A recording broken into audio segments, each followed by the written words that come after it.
The goal of this conference is, well, the subject matter I've mentioned as a member of the Culture Committee, and I'd also like to talk about the concept of European citizenship. It is true that despite our thwarted attempts to attempt it, Europe is more a Europe of states than a Europe of citizens. And so we ask ourselves, how can we really define the identity of citizens from a European point of view? Does it exist? Does it not exist? Is it merely hypothetical? The question of European citizenship is a challenge because we give Europe a quite high importance. Europe is a community of shared values. Every time a new country joins the Union, we expect and demand from new member states that they accept our common values. We hope that these values will be renewed through European education that allows us to study the history and the institutions of the Union in schools and universities. Furthermore, the word citizenship calls upon us to work on intercultural dialogue, linguistic diversity, to have active citizenship participation among young people, and also important, to work towards integrating Europe's immigrant population. So the first part of our conference, called Views on European Citizenship, a Cultural Approach, will allow us to speak about this from a cultural point of view and also from a historical and sociological point of view. We will do it through the research carried out by historian Richard Butterwick Pawlikowski. I hope I've pronounced his name correctly, says the speaker. Chairholder of the Bronislaw Geremek Chair of European Civilization at the Natolin campus of the College of Europe. And he will now give us a presentation on civic traditions in Europe during the Polish-Lithuanian Union between the 15th and 18th centuries, which inspired the Romantic idealism of the 19th century and inspired European citizenship as we understand it today. So I'll now give the floor we'll give the floor to Dr. Jonathan White, Associate Professor of European Politics at the European Institute of the London School of Economics. He will speak about the divisions in current political opinion on Europe and how that is reflected in the very meaning of European citizenship. After that, my colleagues, whose presence I thank, Enrique Calvet, a newly elected MEP, who has a newcomer's enthusiasm.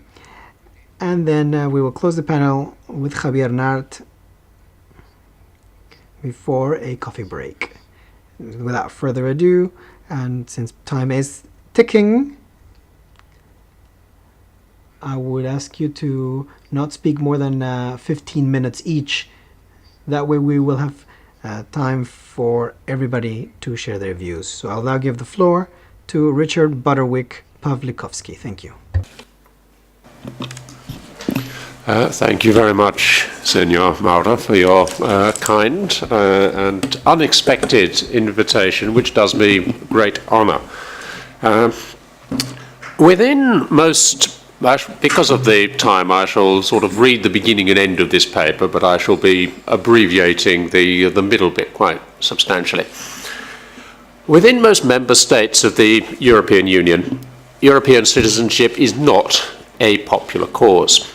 Cynicism towards European institutions is all too obvious in many member states, especially in the oldest and/or richest ones. Indeed, the EU now seems to be held in highest esteem beyond its eastern border. The Ukrainian philosopher Volodymyr Yermolenko has claimed that the Europe of values is now in the East, while the Europe of rules is now in the West. This sense that the EU is a remote, unresponsive, unrepresentative, corrupt, and in decline, a haggard grandmother, as Pope Francis so ungallantly put it, is, I believe, fed by the perception that the EU does not care to seek the consent of its constituent peoples. It has repeatedly ignored the popular will in member states in order to pursue the orthodoxy of ever closer union, monetary, fiscal, and political. Decentralization has become a heresy rather than a legitimate political argument. Talk of the democratic deficit is an inadequate response to this crisis of confidence. Of course, in today's rapidly globalizing world, no medium-sized nation-state can exercise untrammeled sovereignty. It makes sense for countries to come together in matters which cannot be dealt with satisfactorily at national or at local level. But as Václav Havel put it, speaking to this Parliament 5 years ago, agreement to the principle of multi-layered sovereignty is only possible thanks to civic and political identification with it.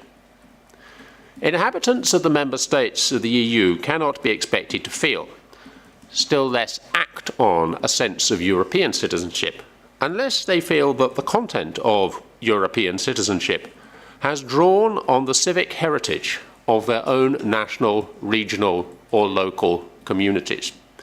In every corner of Europe, we can find civic traditions reaching back centuries or even millennia. Europeans have practiced and developed ideas of government by consent, liberty, individual and shared rights and duties, all founded on the values of the res publica, the common good. But most of this heritage is lamentably little known.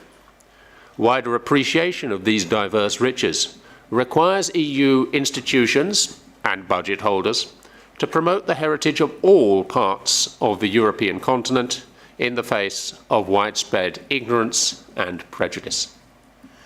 This is not just a matter of national bias in school textbooks. Perfectly understandable that French children are taught about the Declaration of the Rights of Man and Citizen, that Italians learn of the glories of the Renaissance and Spaniards of the Golden Age, that Greek schools celebrate ancient Athenian democracy, that Scots know of the Declaration of Arbroath, and that at one time the English were taught about Magna Carta.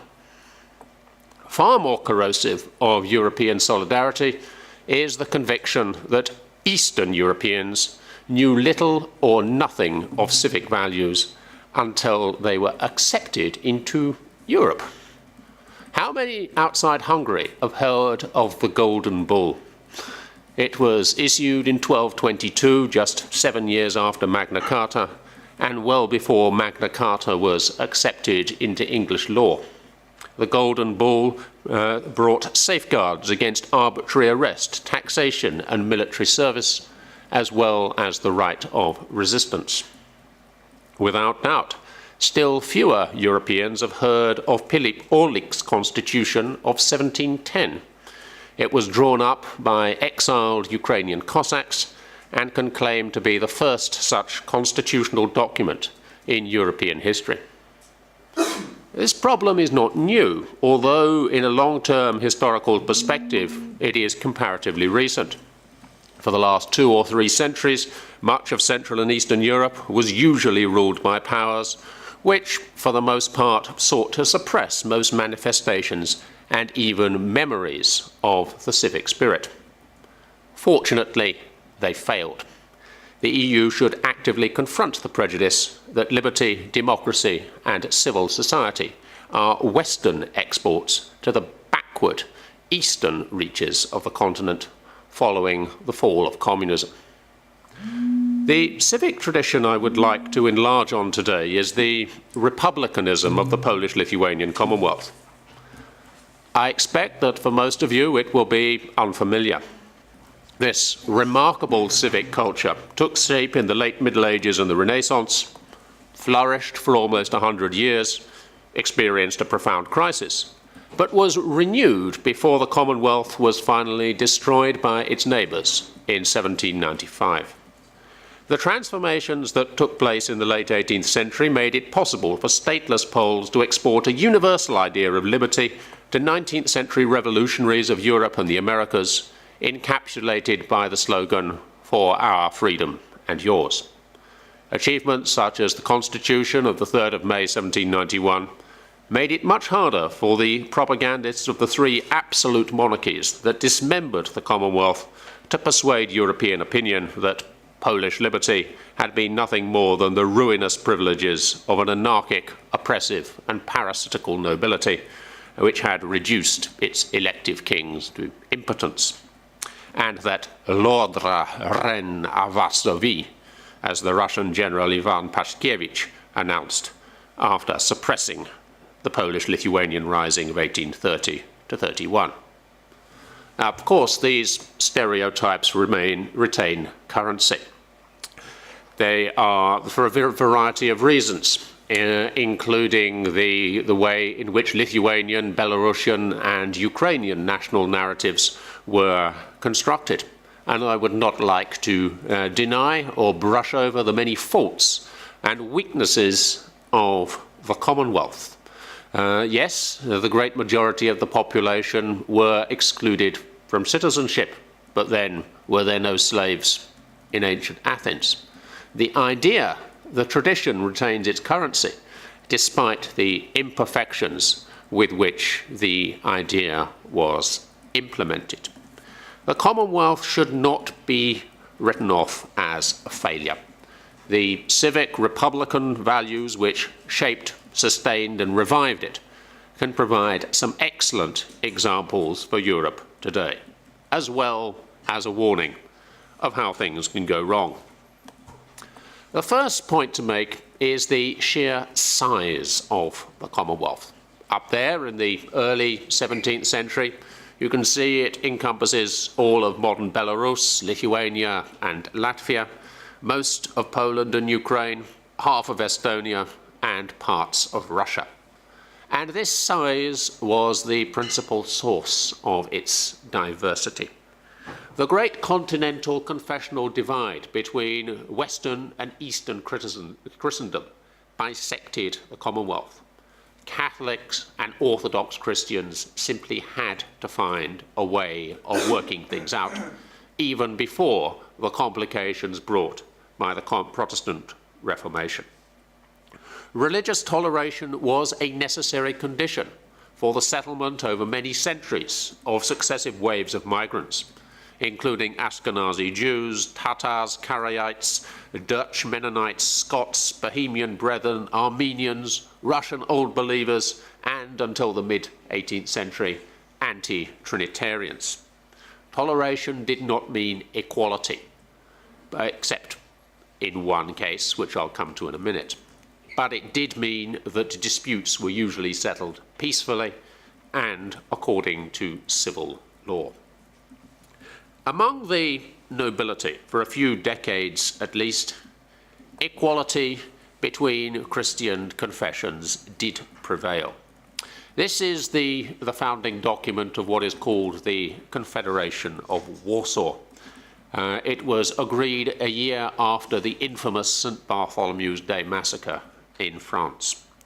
The nobility, faced with an interregnum, they had to elect a new king, prevent a civil war, defend the frontiers. They resolved that between themselves, those who differed in religion would not persecute each other, would not shed blood, would not confiscate property on account of those differences. This was an agreement made between equal citizens rather than the toleration, the suffering of a dissident minority. That was what came later.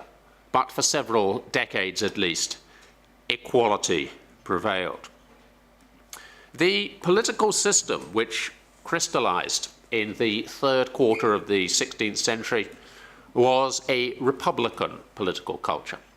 It recognized that the common good, the res publica, had to be achieved by compromise, negotiation, discussion.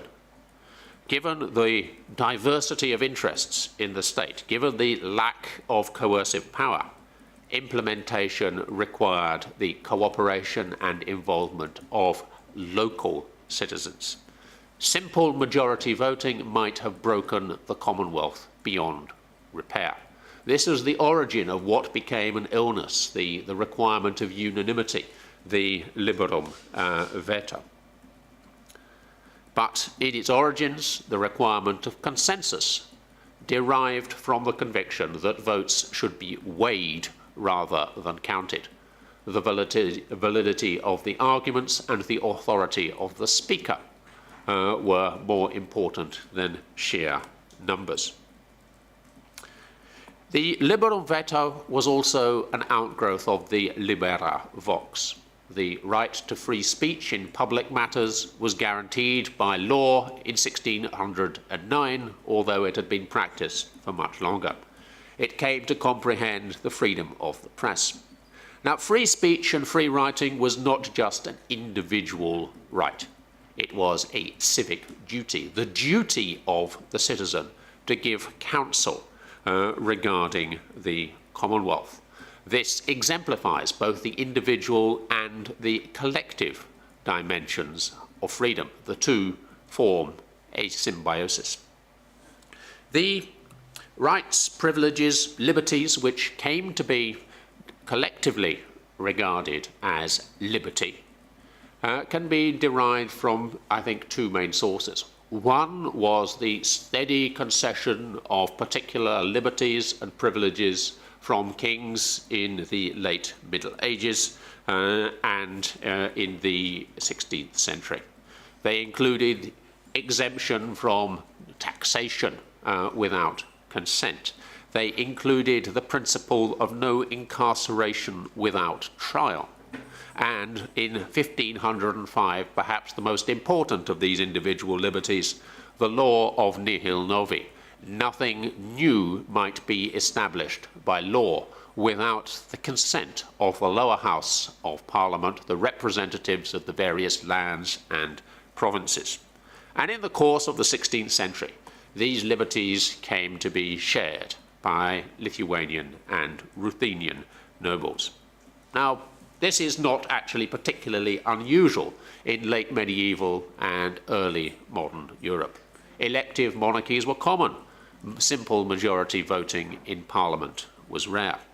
But in the course of the 16th, 17th and 18th centuries, this process went into reverse in many places. Monarchs claimed and exercised a greater degree of power than hitherto.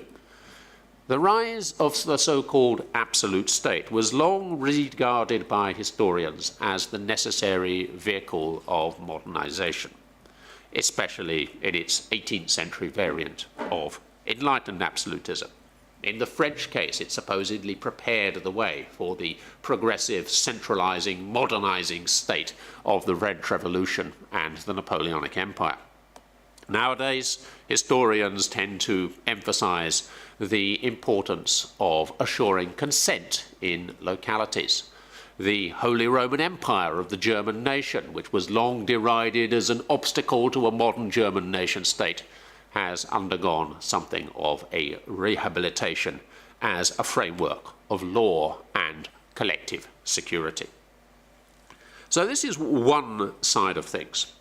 The other is that by the time the drift towards so-called absolutism began, an alternative republican ideology had been excavated, the favorite metaphor of Quentin Skinner, from the surviving writings of classical antiquity, and applied to these collections of liberties and practices of self-government. Now, one of the very best cases of early modern republicanism, at least as applicable to the theories explained by Skinner and others, was in the Polish-Lithuanian Commonwealth. And Essentially, Skinner has questioned the liberal tendency to contrast collective and individual freedom. On the former ancient, positive and republican, and the latter modern, negative or liberal. Now, the former idea is often associated by liberals with the tyranny of the majority. The latter is often invoked to justify restrictions placed on popular democracy. Now, the conviction excavated by Skinner and others is that all individual freedoms from the actions of an arbitrary ruler depend and are secured by the participation by free citizens in the making and execution of laws. So negative individual freedom is not an alternative to positive collective freedom to participate in government. Instead, it depends upon it. And such was the conviction of Polish-Lithuanian republicans steeped in the Latin classics. This was the foundation for a mixed form of government, according to the Aristotelian formula: monarchy, aristocracy, and democracy. But more ambitiously, this had to be practiced not in a small city-state, but in a vast area which at its zenith covered more than 1 million square kilometres. It not only necessitated compromise between interests, but it necessitated the implementation of laws by local communities. Jean-Jacques Rousseau at the end of the 18th century tried to square this circle. His answer was more decentralisation, not less. So could the Polish-Lithuanian Commonwealth teach the European Union a lesson in subsidiarity?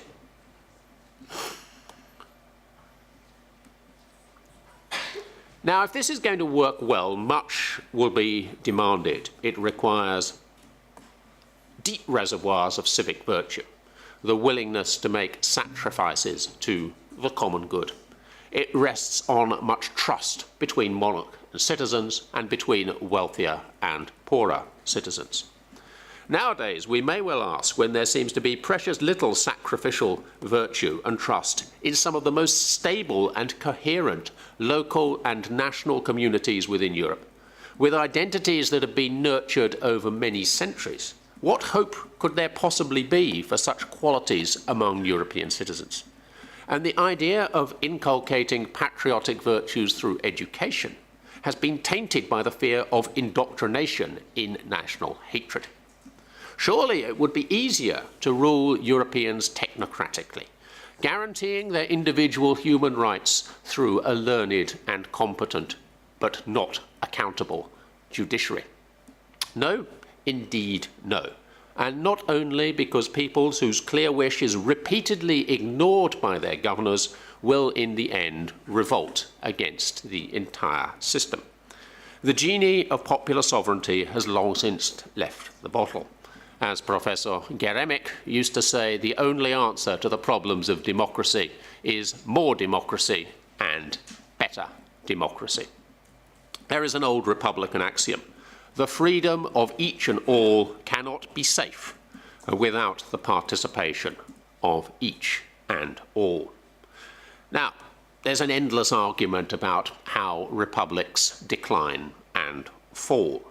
Suffice it to say that in the mid-18th century, the Polish-Lithuanian Republic, after a long decline, began to revive, and it was associated with three things. First, a renewed emphasis in education, much of it conducted by religious orders, on the need for the civic virtues of respectful and reasoned persuasion. The second was that robust institutions must be made not for angels, but for sinful, but redeemable men. And the third was a willingness to study and learn from the experience of other countries, and to apply those lessons discriminately without abandoning the Commonwealth's own traditions. The problem was that the Commonwealth was increasingly dependent on the Russian Empire, but even so, it still managed to pass the Constitution of the 3rd of May 1791, the outcome of compromise. a blend of the republican sovereignty of the nation with the Montesquieuian division of powers into legislative, executive, and judicial. A balance between the individual rights of citizens and their collective... Yes, sorry, you have to finish. ...and the need to defend independence. Before Russia was able to destroy the Commonwealth, the idea of the Polish nation was widened. Instead of just a nobility of perhaps 7.5% of the population, still larger than some 19th century franchises, it extended that citizenship to burghers and, at least in theory, made peasants of all religions and all languages part of the nation. Jews as well, at least in theory.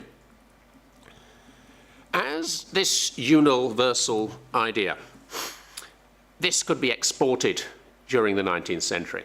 The banner is carried in insurrections and revolutions across Europe from the Spring of Nations to the Second World War and beyond. In 1956, Hungarian students marched to the statue of General Józef Bem in order to show their solidarity with Poles menaced by the Soviet Union. He had led the Hungarian army in the 1848 War of Independence. Unfortunately, as Geremik observed in 2008, this history of struggle for liberty, symbolized by the Hungarian 1956, the Prague Spring and Solidarność, is not part of European collective memory. And nor is that other triumph of civil society, the human chain formed by Latvians, Lithuanians, and Estonians on the 23rd of August 1989, the 50th anniversary of the Hitler-Stalin Pact. The Iron Curtain has thankfully gone from Europe, but the threat to freedom from an arbitrary and illiberal neo-imperial regime has not. The problem posed by yesterday's conference here in the European Parliament, Ukraine as a test for European solidarity, has no easy answers. But the history of the region can teach us some lessons. The Polish-Lithuanian Commonwealth ultimately failed the Cossacks of Ukraine.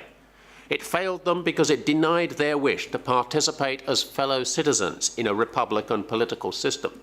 The Cossacks were driven into the arms of Muscovy, where they remained for 3.5 centuries. When the Commonwealth succeeded, it did so by tolerating convictions which many found heretical or idolatrous. It did so by reaching decisions by reasoned argument, consensus, and compromise. It did so by decentralizing functions of government to the localities, and it did so by involving its citizens in the making and execution of laws. These, ladies and gentlemen, are just some of the many underexplored treasures of the shared European heritage of liberty. And, I would argue, the cause of European citizenship needs them all. Thank you.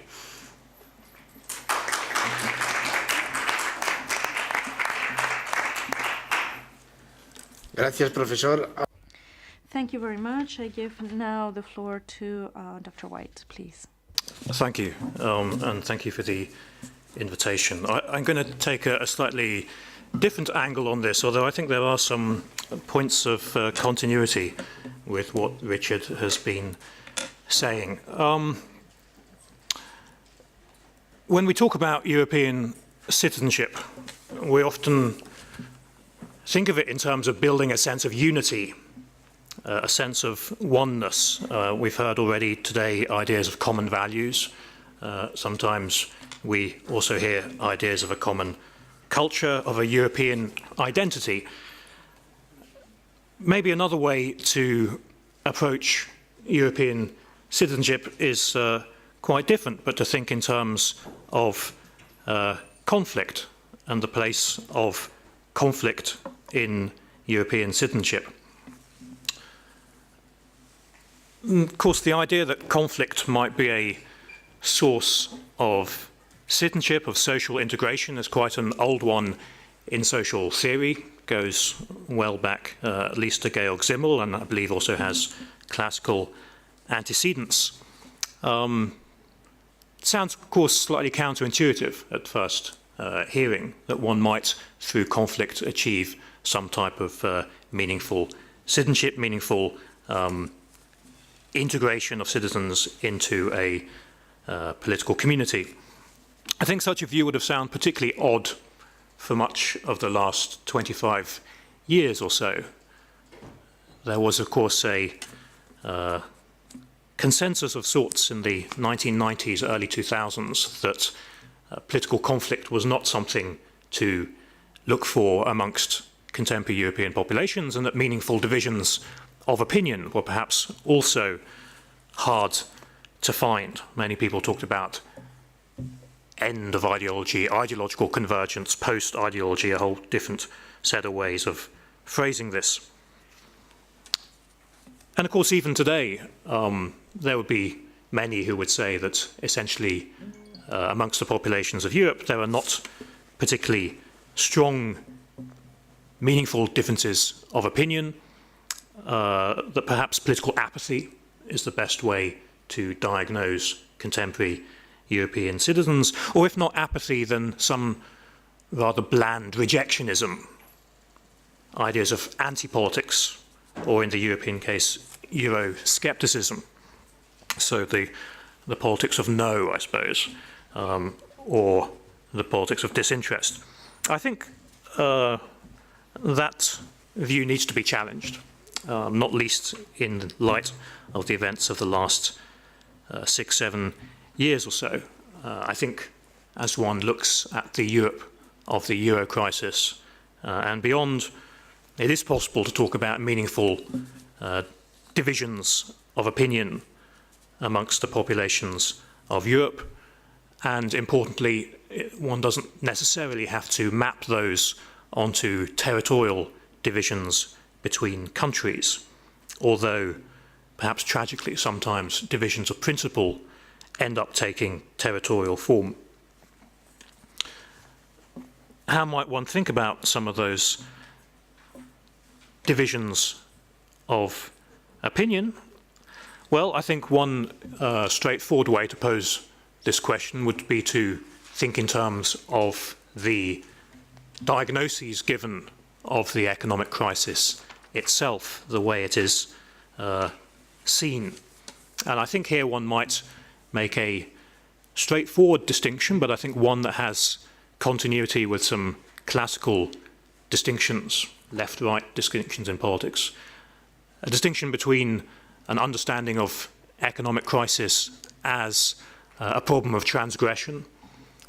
In other words, individuals, particular actors doing something wrong, whether that's wrong in the sense of an offence to morality, so welfare dependents, lazy southerners, greedy bankers and so on, or whether it's an offence to common sense, irrationality. But I think there's a body of views on the economic crisis that can be understood as accounts based on transgression. And conversely, there's a different set of accounts where maybe the key word would be adhesion. In other words, that what caused the economic crisis in Europe and beyond is not individuals, groups transgressing what was otherwise an acceptable template, but that the template itself was the problem. Adhesion to either a set of doctrines, faulty economic doctrines, we hear the word neoliberalism, of course, in this sense, or faulty economic structures, maybe a broad economic system itself. And I think one can, with this dualism, read meaningful divisions of opinion and identify them in a number of contemporary European contexts, perhaps most obviously the European parliamentary elections of earlier this year. And so, although often in public discourse we hear categories used that underplay these distinctions, categories like populism, categories like extremism, which elide differences of this kind. Nonetheless, I think it's with categories like this that one identifies the distinction, for example, between UKIP in Britain and Syriza in Greece, for example. These are accounts based on the one hand, transgression versus accounts based, on the other hand, on some notion of adhesion to problematic doctrines and practices.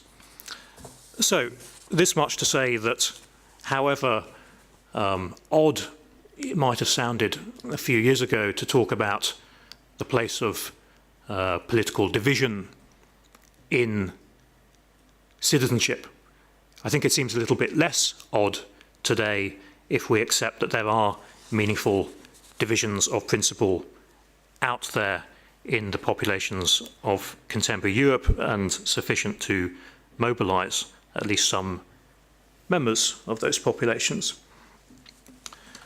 Of course, there's a sense in which those differences of principle are weakly articulated in a lot of political contexts in Europe. It's easy to point the finger at the EU institutions themselves in this respect. The language of institutions like the European Central Bank is, of course, not the language of divisions of principle of the kind that I've talked about, but often the language of rational calculation, what needs to be done, not what should be done, what different values one might appeal to in opposition to the value commitments of others, but the logic of economic necessity as a way of justifying public policies. But of course, this is not just a problem of European institutions, and I think it would be unfair to direct attention simply to such institutions. This is a problem also, I think, of national politics in many European countries at present, that while there are meaningful differences of opinion to be identified amongst political movements, some political parties at the margins of these countries, the political centre, as we might call it, the politically dominant parties at this particular moment, are often not those that one can identify these divisions of principle in the language of. This is a problem, I think, because when divisions of principle cannot be articulated as such, they may easily take territorial form. If we think of the Scottish referendum just a few months ago, one way, of course, perhaps the default way to see this referendum was as an expression of nationalist feeling.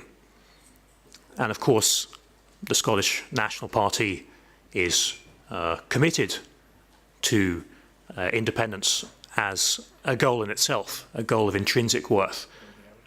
But I think it's important to notice that much of the popular engagement with this referendum accelerated when it took on the character of a referendum on the austerity policies of the United Kingdom as a whole. And you might say that the referendum became the outlet for views which perhaps don't have a huge amount to do with nationalism as such. The national arena, the Scottish arena, was the place in which they could find expression given the referendum of the day, but it was not necessarily that these were nationalist views. They were differences of principle concerning the origins and the effects of the economic crisis taking territorial form, and arguably taking territorial form because they struggled to be articulated at Westminster itself. In other words, in the party system of the United Kingdom as a whole. And one can say much more about the condition of the British Labour Party in this respect. Well, I think something similar might be said of the European Union as a whole and citizenship within it, that although there are meaningful differences of opinion, most visible in the context of the economic crisis out there amongst the populations of Europe, they struggle to find meaningful expression in many of the political arenas of the European Union. And when that happens, they are liable to take territorial form and therefore north-south divides, Greece versus Germany, calls for the exit of a member state from the Union, and so on.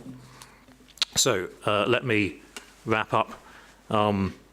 First of all, when thinking about European citizenship, I don't think we necessarily need to use the language of European identity, of unity in a set of attributes or a set of value commitments. There is a classical tradition in social theory for thinking about citizenship and also social integration more generally, not in terms of unity, but in terms of conflict and how it forms ties between those, on the one hand, faced with what they consider to be common adversaries on the other. We should be wary then of diagnosing the problem of European citizenship as the problem of apathy, of the problem of Euroscepticism, understood simply as the rejectionism of Europe as a territorial framework.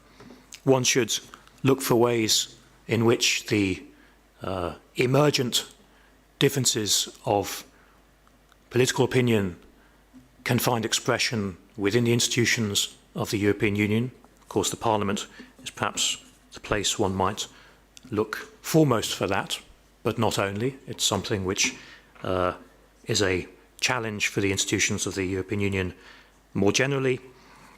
And one needs to do this not least because the politics of necessity, of the necessary adjustments to economic crisis that tends to dominate the technocratic mode of justifying policy making is one that's corrosive to European citizenship. It's one that I would say tends towards a certain fatalism amongst European citizens about what can be achieved politically. The rise of the types of movement of political principle, some of them desirable, some of them wholly undesirable, that I mentioned earlier, I think has to be understood as a reaction against the rather colourless politics of rational calculus and so on, as I've described it, and should be seen as either a warning or at least perhaps even something to embrace as an alternative to that. So I'll stop at that point. Thank you.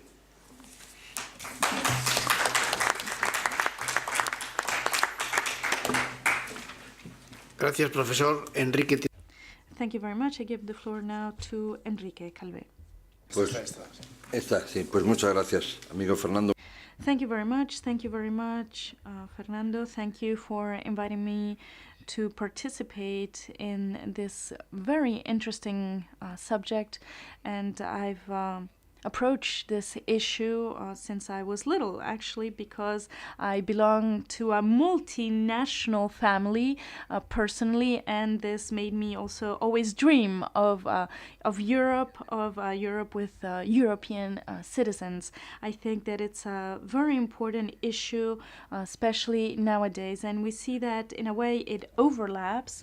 And we need to see the future of European citizens, the future of European citizenship overlaps with this recovery, or how can we say, or this strengthening of the needs of becoming citizens again, true citizens with all our rights, all our civic rights. And in some states, we need to recover this idea, this sense of citizenship. So in my case, I think this is a clear objective for for a fight within my country, but also within that greater country or homeland, which is the European Union. And we've heard some prestigious professors speak before me, so I'm just going to give you the humble view of a politician. So would like to also provide a view that is based on common sense, or at least this is my objective. Of course, we need to promote European citizenship of a Europe based on citizens and not only on states or territories. So the construction of Europe, of course, needs to also focus on territorial construction. I'm a federalist, others might have a different view, but in the end, all these territories have European citizens or need to have European citizens. It's a political option, of course. It's not an absolute truth. It's an objective some of us fight for. For me, it is the adequate option, but it is an option. And I am a militant, it's true in this sense. And this needs to be taken into account as the politician and the MEP I am. I would also like to add that, in my opinion, this option, this political option, this political view, inspires the creation of our founding fathers, Jean Monnet, Schuman, Adenauer, De Gasperi, amongst others. Otherwise, this parliament, this European Parliament, wouldn't even exist. Since the beginning, aware of the difficulties, there's this trend towards the creation, the building of this European citizenship, of a cohesive European citizenship. And another element I would like to highlight in this introduction is the following. I don't think that politicians or utopians, and if we are honest politicians, we should have a bit of utopians. We do not focus only maybe on materialistic aspects and not only focus on a legalist approach. I think that our ambition goes beyond all of that, and part of that history we have heard about, that the professor has talked about. I will not even attempt to pronounce his name. I am a very bad European, so I do not want to mispronounce it. Please excuse me. But I think that, as it has been highlighted in that example, citizenship goes beyond legislation, well beyond legislation. Having said this, we see that the issue of European citizenship from a political point of view will always be associated to reason, being reasonable, logic, and will also be linked to feelings. So feelings in general. We are not going to be able to create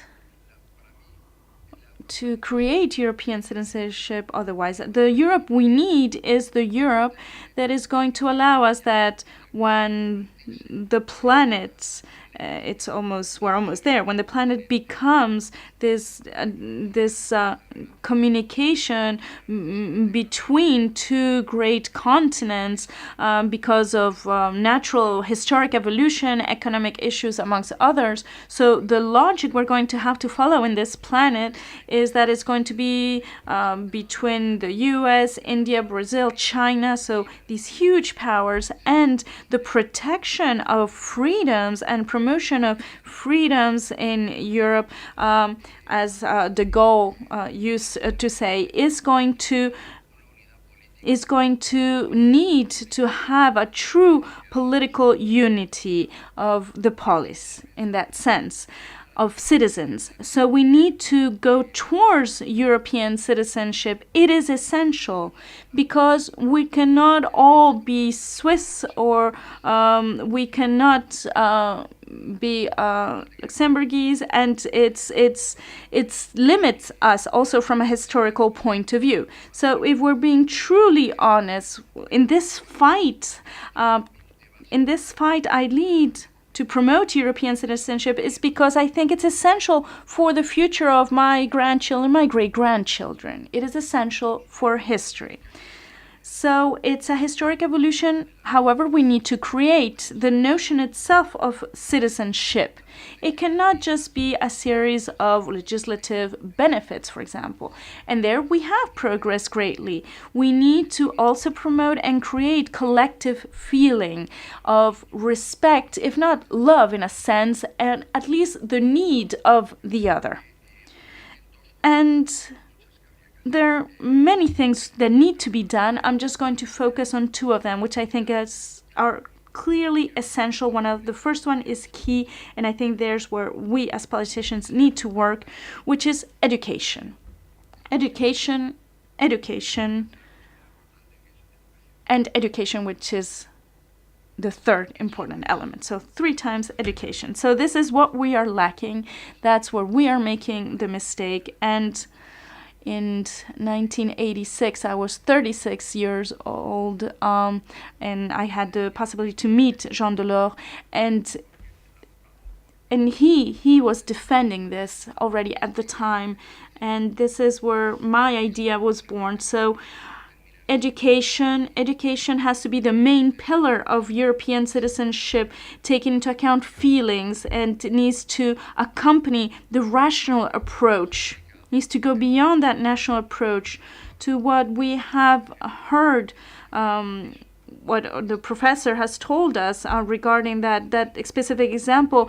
And it's an example of some of the mistakes that also can be made. We are ignoring education. We don't know that history that has been told to us here today. And it can't be. We don't know, for example, what has been done in the past. For example, the Order of Malta, what did they do? What did those knights do? We don't know. We ignore it. This can't be. So we need to introduce specific subjects at a European level, at schools, and we also need to introduce this in the curricula to educate. So what has been this history of Europe? This is essential. And second of all, we also need to promote those famous values we're all talking about, but that require specific education, civic education, to know what we're talking about, how important they are, and how fragile they can be, and how difficult it is to protect and defend them, because we can lose them very quickly, and they take a long time to be earned. And it's a shame. For example, in my case, I never learned what we have heard here today at school. And I think this can't be. I think that education needs to be promoting this awareness raising of citizenship, not only the fact that we can go to a European court, etc., because all these elements are a bit Kafkian, and all these different measures, when they're positive, no one talks about them. When they're negative, the populists use them to promote their own agenda. And we need this education. Of course, we need to also present it from a rational point of view and make clear that if we start dividing Europe, well, at the end, Europe is not going to be relevant in the world sphere, and we will lose prosperity, we will lose freedom. And it's very difficult to promote this, for example, in Spain, because we see that in some nations, education is being quite tribal. That is the term. Tribal education. The world ends in my neighborhood. In my country, this is what is happening in Spain. So this goes against the values of illustration. It's anti-democratic, of course. It goes against enlightenment, and then it's impoverishing our population. And we need to tell people that this is not adequate. So education is essential. And of course, there are a lot of other things that need to be done. And as my dear friend Fernando, well, he decided to invite me, and he will make sure I don't bore you in excess. So I will not dwell on these issues too long. I just would like to highlight a second element. Last element regarding education, mobility. We need to have more Erasmus. It needs to be compulsory. All young people in Europe, the youth needs to spend at least a year in another European country, far away. We need to do this. And what are we promoting through this? We are promoting mixed couples.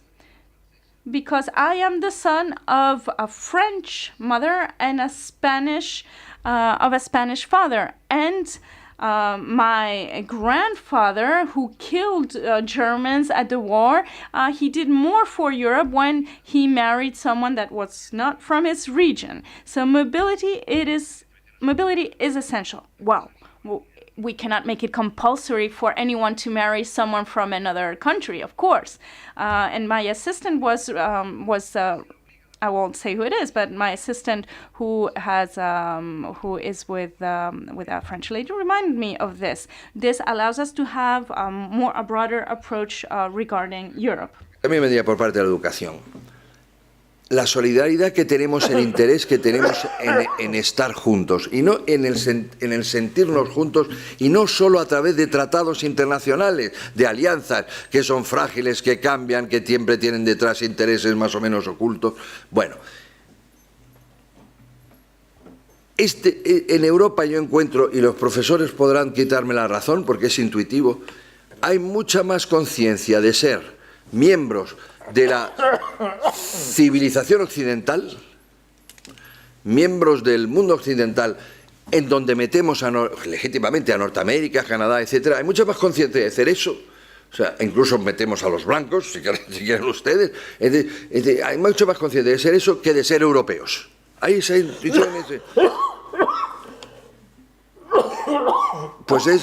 Pues es lamentable. ¿Y cómo podemos convertir? Que por supuesto somos miembros de la civilización occidental, pero antes nos conviene serlo desde el punto de vista del europeo. ¿Y cómo podemos hacer eso de cara al futuro?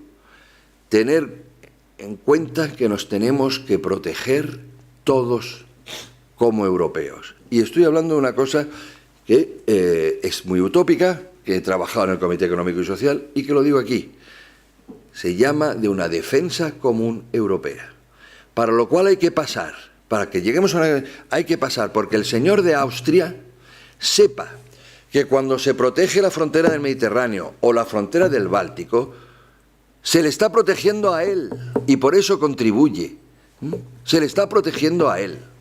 Igual que yo como español sé que cuando ayudo a los polacos contra, digamos, ogros imperialistas, me estoy protegiendo a mí. Porque si no llegan hasta mí, y además porque son mis hermanos. Bueno, pues es otra vía de ir creando conciencia europea. Evidentemente estamos, lo ha dicho muy bien aquí el profesor, en un momento de crisis, la crisis se orienta hacia que como nos ven, pues como se supone que somos unos técnicos para arreglar los problemas, y los problemas son muy gordos y no los sabemos arreglar, pues entonces crece el nacionalismo, de mano los populismos. Pero yo diría más allá, y no sé si él estará de acuerdo, estamos en una crisis de valores democráticos. Estamos en una crisis de las democracias occidentales en Europa. Eso es muy grave, se nos pide mucho trabajo. Desde luego, reforzar la ciudadanía europea, siempre con más democracia y mejor democracia, porque una de las cosas que está sucediendo en determinados países... Because a lot of tribalism has been hidden as democracy.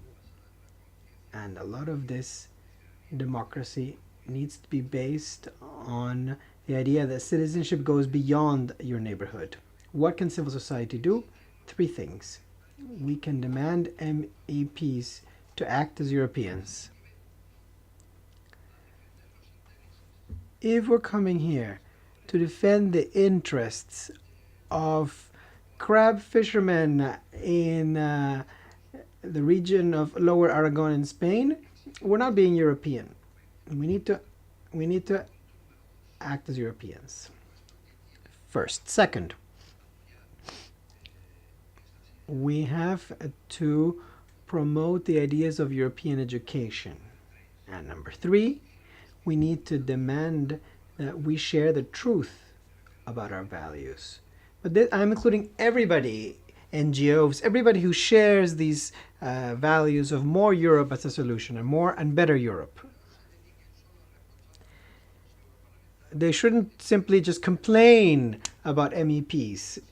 Complaining is all fine and well, but we should all go out in the street and say the truth. Europe is not a Kafkaesque world of civil servants and trade treaties. Europe is what they do every day when they fight for Europe from a citizen's perspective. And this is as a new politician I will work for, and sorry for having tortured you with my words. Thank you. Well, I didn't mean you were a new politician, but you're a new MEP. Javier, please, you have the floor. Europe is not simply a beautiful idea. It is a historical need. If we analyze the history of humanity, well, at least the Western world, because China has a different history, we'll see that there's been an increase in a shift from the center of gravity from the Fertile Crescent through Mesopotamia, through Egypt, then Rome, then through the Iberian Peninsula of Portugal and Spain. Then it shifted upwards to France and Great Britain, the North Atlantic of Europe. Then the transatlantism of World War I, where two main influence areas grew, which were the British and the US, on both sides of the Atlantic. Now it's shifted further to the Pacific, the western coast of the United States, and the Asian side of the Pacific, from South Korea all the way to Malaysia, Indonesia, with the center of gravity in China. This is the new reality, and this is a world where the concentration of technology requires large spaces, where we cannot think in terms of a small village. And when we find a continent called China with incredible technological abilities,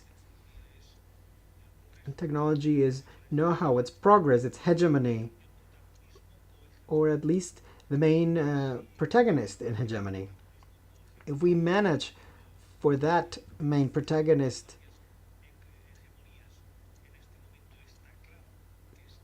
well, it's very clear that right now it's the world is being led by China and the US.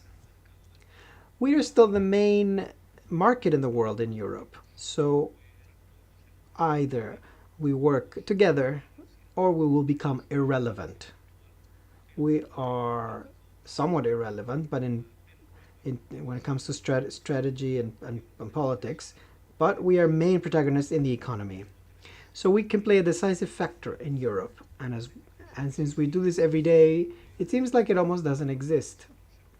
Usually what becomes more usual becomes what's right, and what frustrates us becomes what's wrong. Now, since I was born in 1947, and since 2 years before my birth, we are seeing this unusual monster called peace. Europe has had a civil war since the crumbling of the Roman Empire, and now we're seeing wars on the periphery, specifically in areas where the EU is not present, which is why this subversive revolutionary reality of peace is one of the main components of the EU. And now I will go into this topic of citizenship. Unity is not only a beautiful utopia, an aim that we should all strive for. It is absolutely vital. We need peace, and we need to be active participants in peace. We have social, strategic, and monetary union. But there is a very clear question.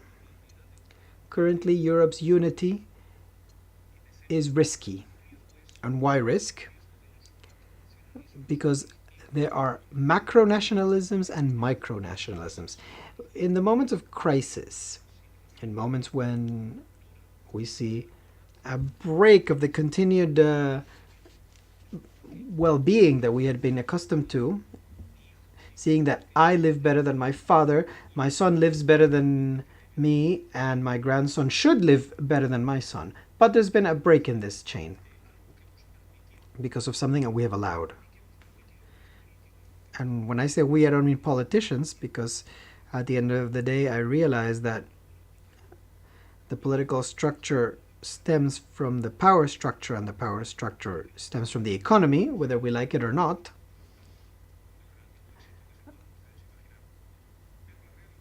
Now, the reality is that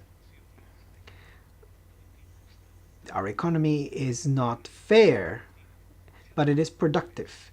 And it is now becoming the creative economy, the speculative economy, which doesn't create anything.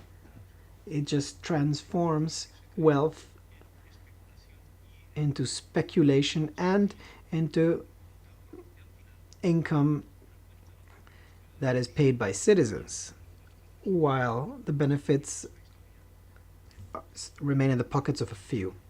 And this is the history of our speculative economy, which has led to this large-scale crisis, a crisis which economists, whom I define as prophets of the past, they can always explain what happened, but they can never tell us what should happen. They have sat there passively, as have all the European governments throughout the continent, who saw that how that well-being was false and it was leading us into disaster. And this is what happened. So in those moments where trust in institutions falls apart, because these are institutions which have not reacted before this criminal threat, and I mean that, it's a crime against society when we have a speculative economy, because it leads to poverty for the majority and benefits for a minority. The social mass finds that the institutions which should be protecting citizens are useless. As a consequence of that crisis, there's a moral crisis. So not only is this an economic crisis, it also has macroeconomic and macrosocial components. It has led to distrust in institutions, a deep crisis that is ever greater. But we need to fill the void that's left behind. And a void is filled by anything that can give an alternative for the future. In the people, by our very nature, we're not fatalists. We always think that there is a solution. In Spain, for example, in 1898,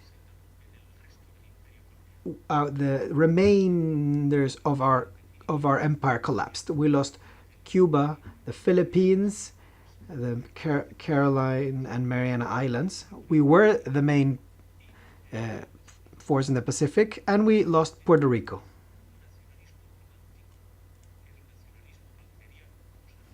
It was a romantic, Wagnerian romanticism, which in Italy led to the Risorgimento and the Italian unity. It also led to the unity of Germany. In Spain, this became micro-nationalism in the Basque Country and in Catalonia. And this was a cultural nationalism, residual from a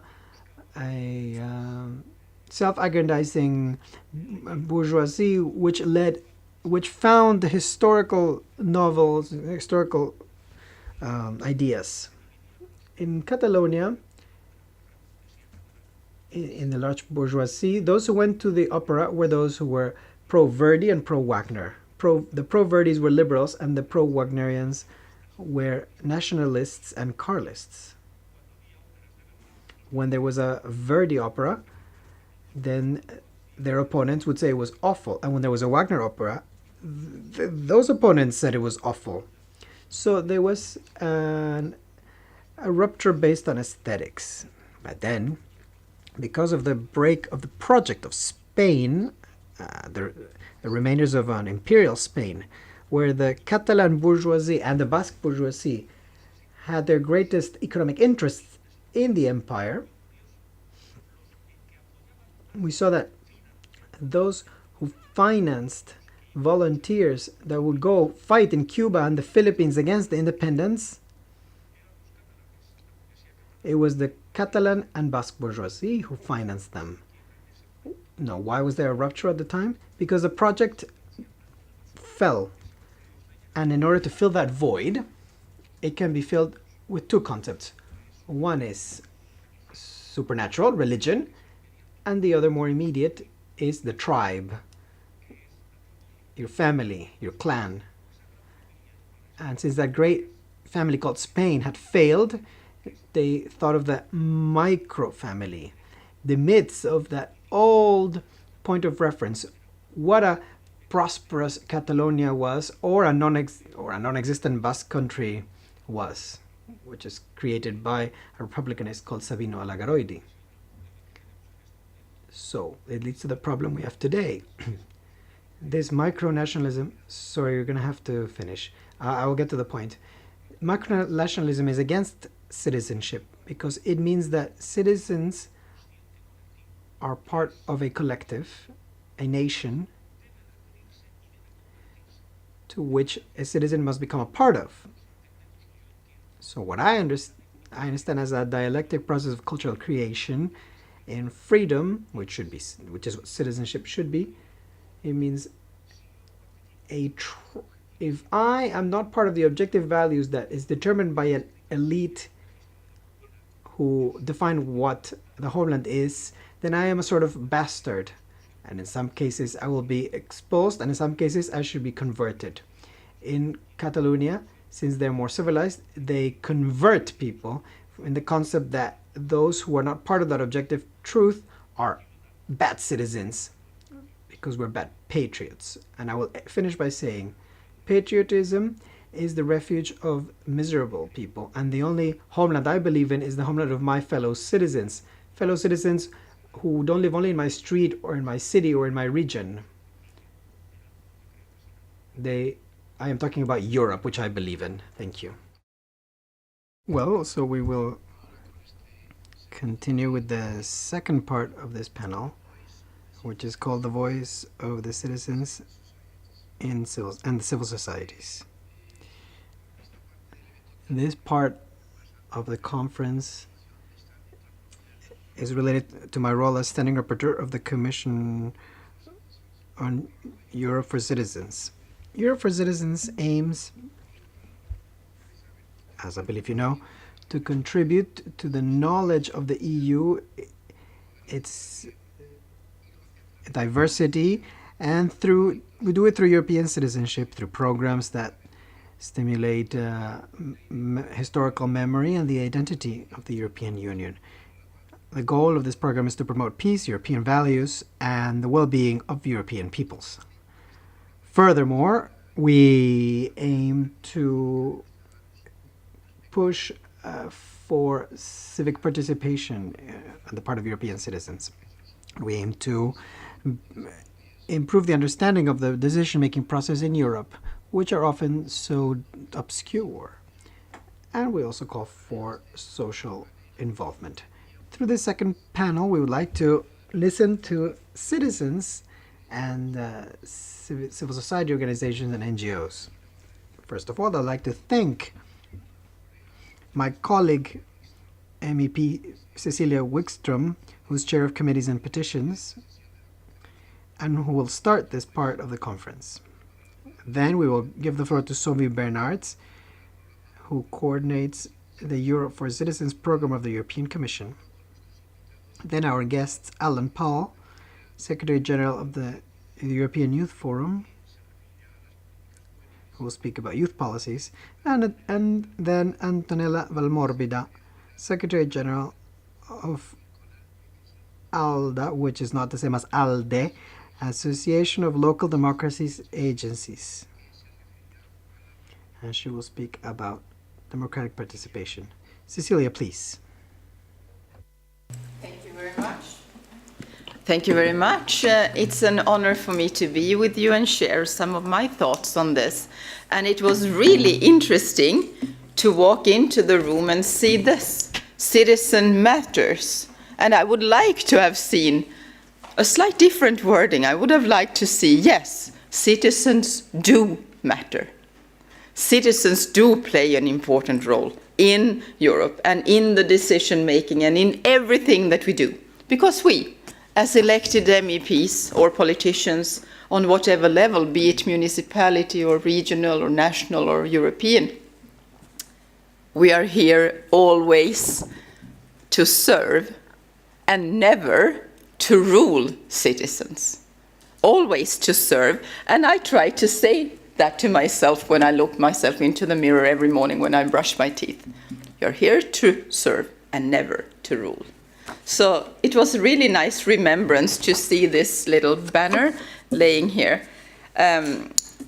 Maybe I should just give a brief introduction why I was invited to this, to share some time with you this morning. I am a member of this house in 2009. And this mandate, I'm the chairperson of the Petitions Committee.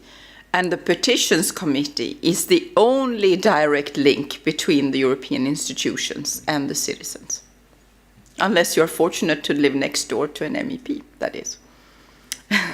So what we're trying to do in the Petitions Committee is that there is a gap. There is a wide gap like this, where citizens are here, in the 28 member states, and the elected ones are here. And there is a gap in between. So what we are trying to do is to sort of bridge the gap between citizens and the European institutions. It's easy to say, but believe me, it's difficult to do. But at least this is the intention. Not every national parliament have a petitions committee. In Sweden, for instance, where I'm from, we do not have one. In other countries, I met just the other day the Scottish Petitions Committee, and excellently elaborated. So things are different out there in the different European member states.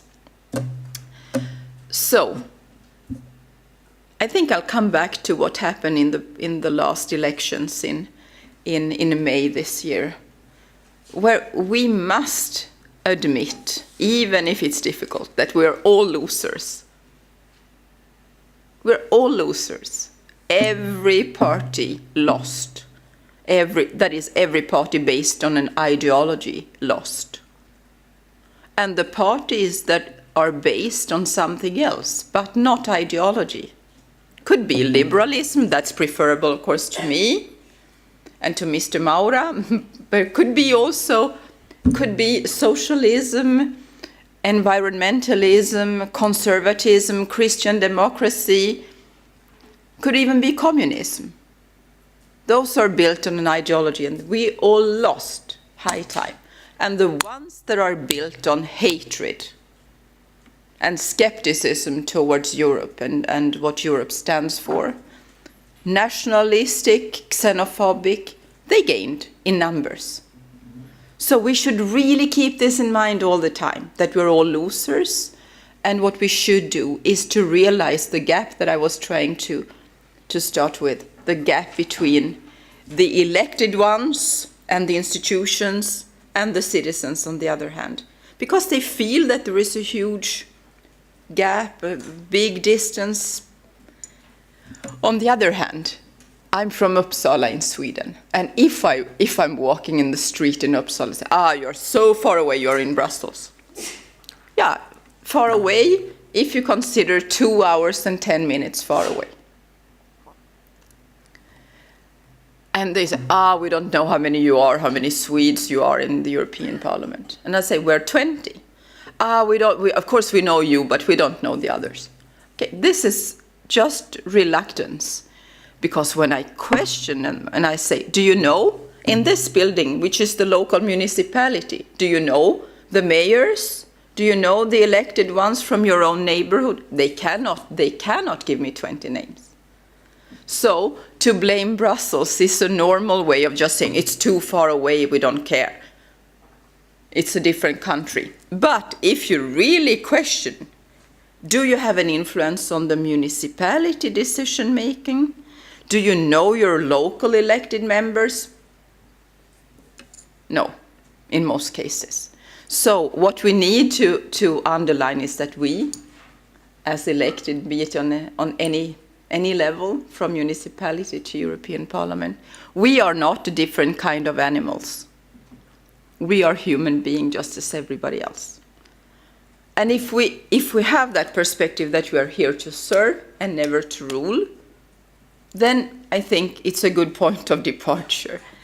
In the Petitions Committee, we are dealing directly with citizens' difficulties, with European legislation, with the implementation, or the conflict between national legislation and European legislation in very practical manners. I try to put down on just what we have dealt with in the recent month. Could be environmental issues, and there Spain is on top, really. A lot of petitions come in from Spain, hundreds every year. Could be on waste management, flooding, river basins that are not managed properly. Could be food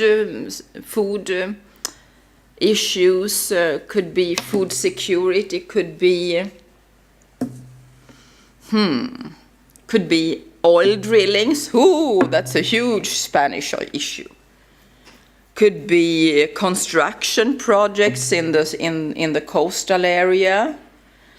Yeah, we have a lot of petitions like that. Could also be discrimination on the labor market, child custodies, child abduction cases, where one parent in a maybe cross-border marriage loses custody of his or her children after a divorce, and abductions, how simply one parent grabs the kid and goes away somewhere. So what we need to do is to see if the issue is in compliance with EU law, or if the law is insufficient. In other words, it could be in conflict with national law, or there could be a loophole in the legislation, be it the national or the European. So that is what we are trying to do. And we are a non-judicial body. We are not a court. We cannot give any judgments or fine people or countries, but we are trying to find non-judicial remedies and solutions. And very often we are successful. Just the other week, I sent myself a letter and I signed it by hand to a president in a member state concerning access to medical aid, where the national authorities were actually in breach with national legislation, and the person's bills were not paid for, so she was left to God knows what kind of solution. So she sent this all to us. I wrote to the president in person and said, this has now happened, and this is a very obvious case where national legislation has not been applied according to a court ruling that we had, that was a precedent court ruling. And only a few weeks after, we got a positive reply saying this will be taken care of. So it's a very simple way of remedy a situation that seems to be impossible to find a solution for the individual. So we work together with the Commission, of course. If we need the expertise in the Commission to find out a court ruling, if it's properly implemented in a country, where we stand in the implementation process, how national legislation is actually functioning, and so we are in constant cooperation with the national authorities, but also with the Commission, of course. And what we do then is that when we have a petition, we try to set an agenda for a hearing where we sort of cluster related things together, and then we invite the petitioners. So sometimes it's rather moving to see them traveling thousands of kilometers to come to Brussels and to present their case and be in dialogue with us, and we can raise questions, and the Commission is there, sometimes the experts from a member state. Well, sometimes it's really a fantastic moment where you feel that, okay, the EU institution, the European Parliament, it's a huge place with a lot of people. But at the end of the day, it's the individual that is in the center for the attention. So in that sense, I think I'm the luckiest of all the 751 MEPs being the chairperson for the only committee dealing directly with citizens and their needs and their problems and facing them and taking them seriously. Sometimes we cannot solve a problem, but what we always can do is to listen and show respect to people and take them seriously. In the previous meeting, there was a very, also moving again, case where an old man came from Great Britain, and he had petitioned us for something together with some 28 other persons. They were quite old, and they had been put in jail for more than a month because they had exercised their right to protest, to strike. So it was a labor market case, but based on national legislation. Something that happened 1982 or something like that. But the scars were obvious in this man's life. And the British authority, the UK authorities, have not done anything to remedy the situation. So what we did together with the Commission is that we asked to see how this behavior was in compliance with the, at that time, existing laws. But what I could do was to propose, in addition to doing this formalities, we can always write to the UK authorities, to the government, from the Petitions Committee, saying that the least thing you should do is to give a formal apology to all the people that were humiliated in this way. I don't know if they will do it, but at least they will get a formal letter saying that the European institution wants you to take this seriously. 7 of those people had already died, so I mean, it's something that you can always do to show that you take people seriously. I don't want to bore you with many more stories like this, but I'm telling you that citizens do matter, and we are taking them seriously. I'm open to any kind of questions that you might have.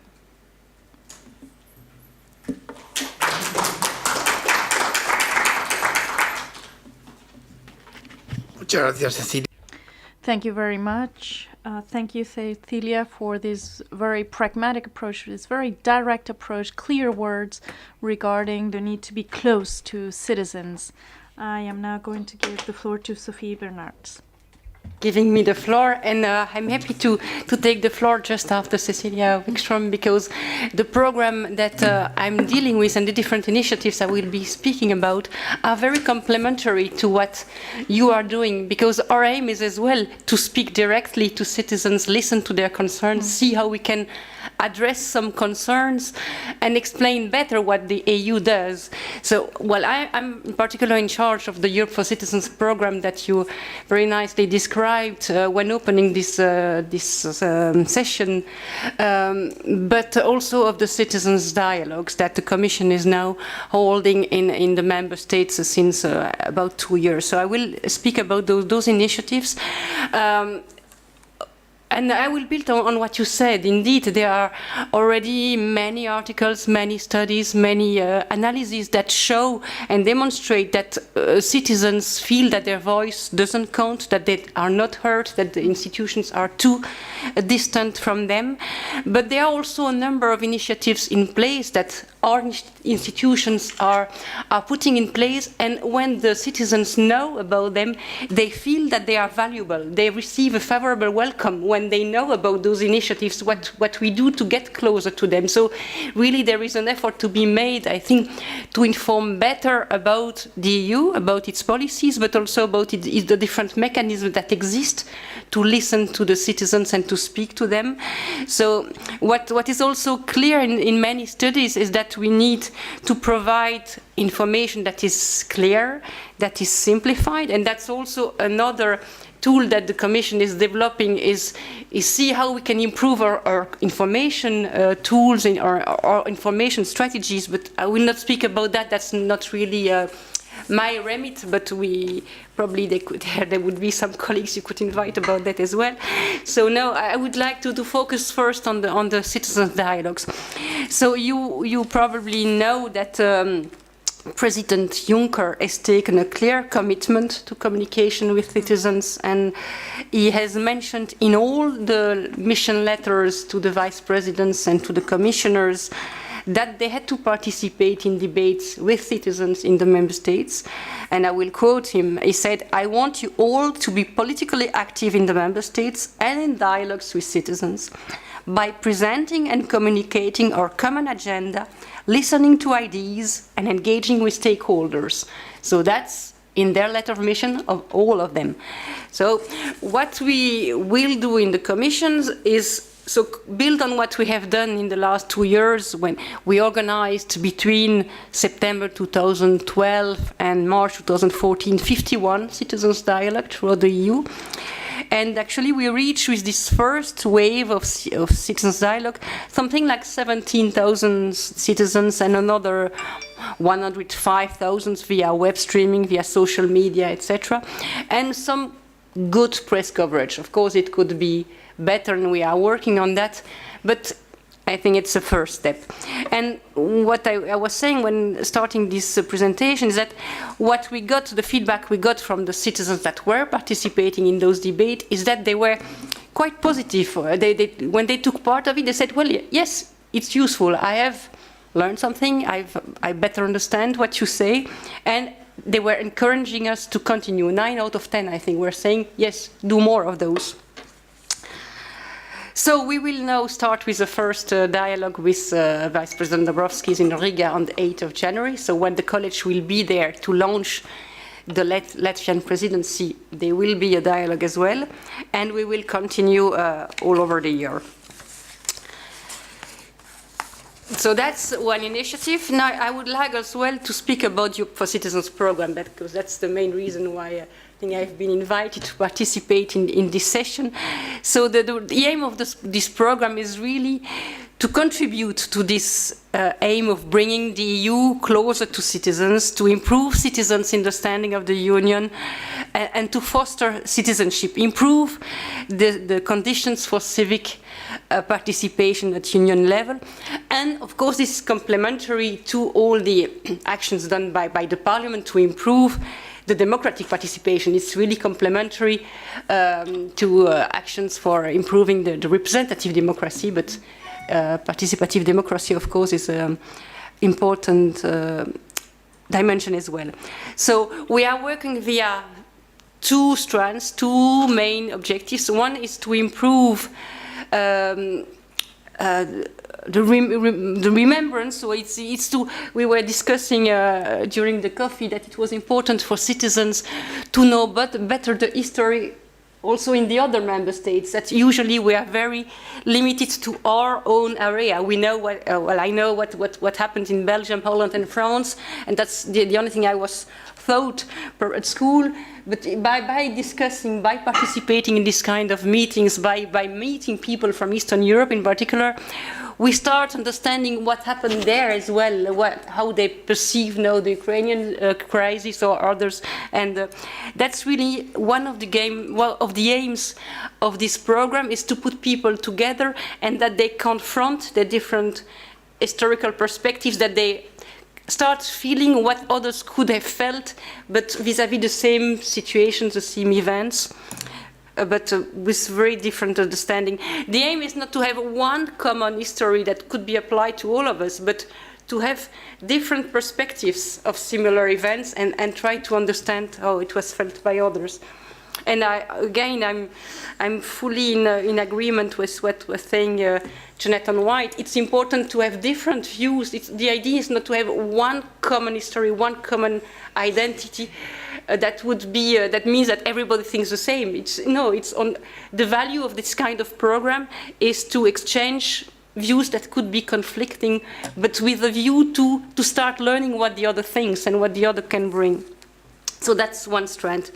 The other strand is developing civic participation, is debating on the future of Europe, is putting citizens together to discuss issues of common interest, and by funding town trainings, networks of twin towns, civil society projects, the aim is, again, put people coming from different countries together and exchange good practice, understand that the other can bring something to them rather than being a danger.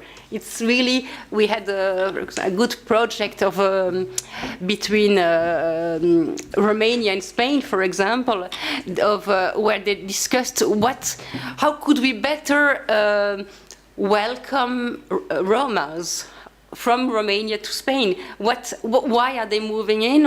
How should we welcome them? What could we do in their country of origin? And it's by putting people together that we could improve the situation and better understand the causes of what is happening nowadays. So to give an order of magnitude, during the period 2007-2013, we funded 6,500 projects. So that means that we reach actually almost 25,000 towns and cities in Europe and created something like 350 networks. So to give an idea, those are very small projects, not necessitating a lot of money, but putting a lot of people together to speak about Europe and see together what the EU could bring concretely in their lives, in their cities. So, I think those are key aspects that I would like to share with you.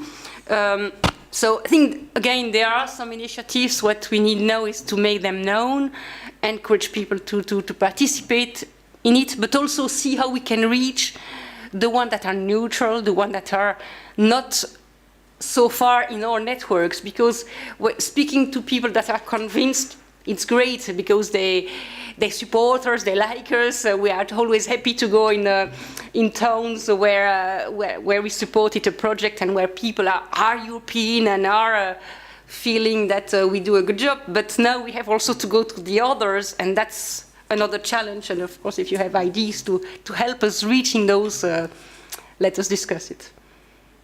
Thank you.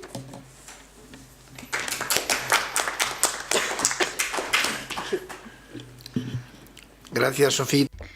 Thank you very much, Sophie. You're also very enthusiastic. Thank you very much. I give now the floor to Alan Paul. Thank you very much. Thank you very much for inviting the European Youth Forum to come here to also share our views. The European Youth Forum is an umbrella for youth organizations at the European level, and we advocate the views of young people, especially regarding European issues and European policies. One of the things that we have been most concerned with when it comes to young people in Europe and citizenship, what we have started to explore is their participation in the political process. We know that over time, young people are the age group, and in this age group I refer to young people up to the age of 24, there are actually in most member states the least likely age group to turn out to vote. And this has been something which is historically true in most countries. But what has happened recently is that the gap between generations in terms of participation has started to increase. So young people over time have become less likely as an age group to participate in a political process as measured by, for example, voter turnout, their participation in political organizations, or their engagement with politicians and political campaigns, etc. And that what concerns us in the European Youth Forum is true also at the European Union level, at the European Parliament elections.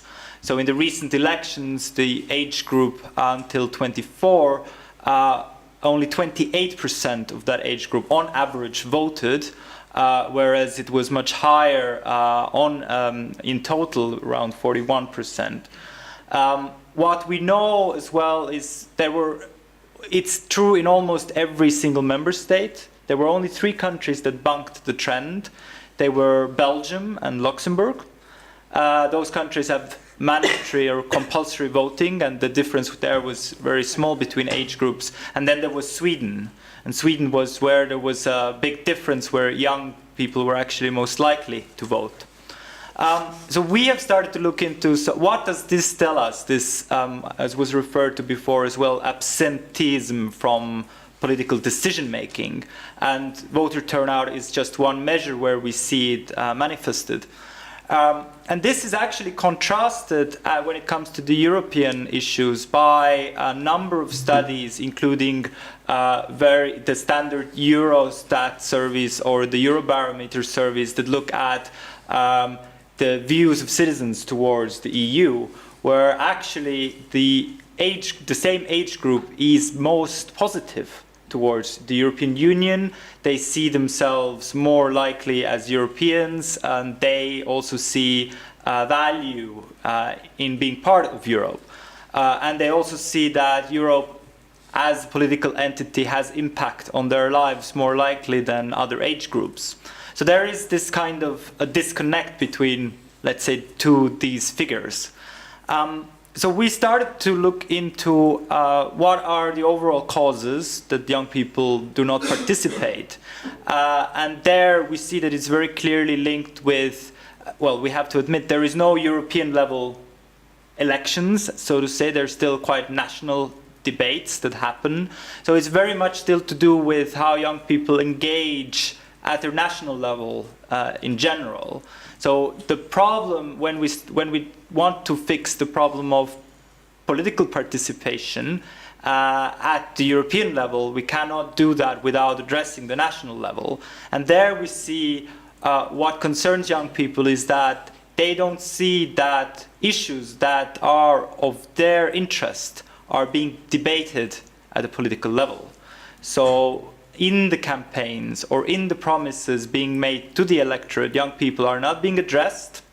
There are also often very few young people that can even run in the elections. So there is this kind of distance. And of course that is not true everywhere. But even I come from Estonia, and before as well, when we had a small conversation, that Estonia is one of the, I don't know how you phrase it exactly, but Estonia has one of the youngest leaderships in the EU when it comes to politicians. Our Prime Minister is 34 years of age. The Minister for Education, Culture and Youth is younger than I am. He is 27. And a number of other young ministers. And this is not true only now, this has happened in the past as well. But even in those cases, we don't see that it has a major impact on other young people actually participating in the political decision-making. So it's rather a series of questions around the interest of young people and whether the political system addresses that. And there are some notable examples. Most recently, Scottish referendum was mentioned, where also young people aged 16 to 17 were allowed to vote, and where we saw that they were among one of the most informed participants in this referendum. And it was largely due to the fact that there was a great role in Scotland in schools. The schools were given a specific task to prepare these new voters, this new age group, so to say, to take an informed decision, so that it wouldn't be a decision just based on emotions, but they would really consider both options that were presented to vote yes or no. And they were also then, the overall turnout was very high, but the young people were actually in Scotland most likely to turn out. And of course, you can have a debate about the referendum and its merits, but what you can say is that the campaign, in a way, did get young people to participate. We need to look more closer in those cases, or why in Sweden young people turn out more. But when it comes to education and the role of education, what is there often? It's true to say that we need to look at what is being taught at schools, but often what is more important to also look at is how the teaching is delivered. We might incorporate citizenship education or European citizenship into the curricula, and we might ask that to be done at all different national levels, and it will take its time, even technically, to get it there. But the real difference is that how do we get to discussing these different European realities? How do we make sure that young people of today and tomorrow empathize with problems of other people, and not only in other countries, but also within their own countries, other social groups, etc. Because that is a growing concern in all European countries, that you have more xenophobia, etc. So these things are not necessarily decoupled, but so the question of how are we teaching is relevant from the point of view, are we teaching our young people, and not only young people, because the colleges and universities also engage in lifelong learning, to have a critical mindset. And that is often something which we now see more and more that is forgotten, because the predominant discussions when it comes to education these days are about the utilitarian value of education for the economy. And that is often that we need, to have, so the short-term view that we need skills is very much dominating over some of the other aspects that are more values related and go beyond the skills. So we also talk about skills for citizenship, which is essential, but in terms of political engagement, you need to also back that up with also a mindset and a tradition of critical reflection. So that is often something which is being cut in the national curricula. And this reminds me of a very interesting book I've read a couple of years ago by Martha Nussbaum. She's an American scholar, though, but she's been looking at exactly this. She's been writing on many other issues as well, but she has a book called The Silent Crisis.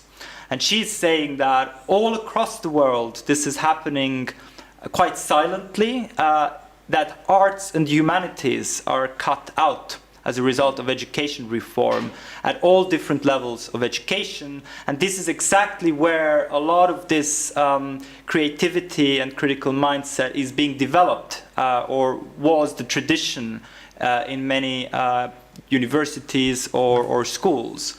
And that this is actually the true crisis that we're facing. We might have an economic crisis still ongoing, but if we're talking from a perspective of citizenship, that is probably one of the most important questions, looking also at the fact that we cannot add up things in curricula, and we might need to have actually a more comprehensive view of what is being taught and how it is being taught at schools. So a more student-centered approach is needed from this point of view.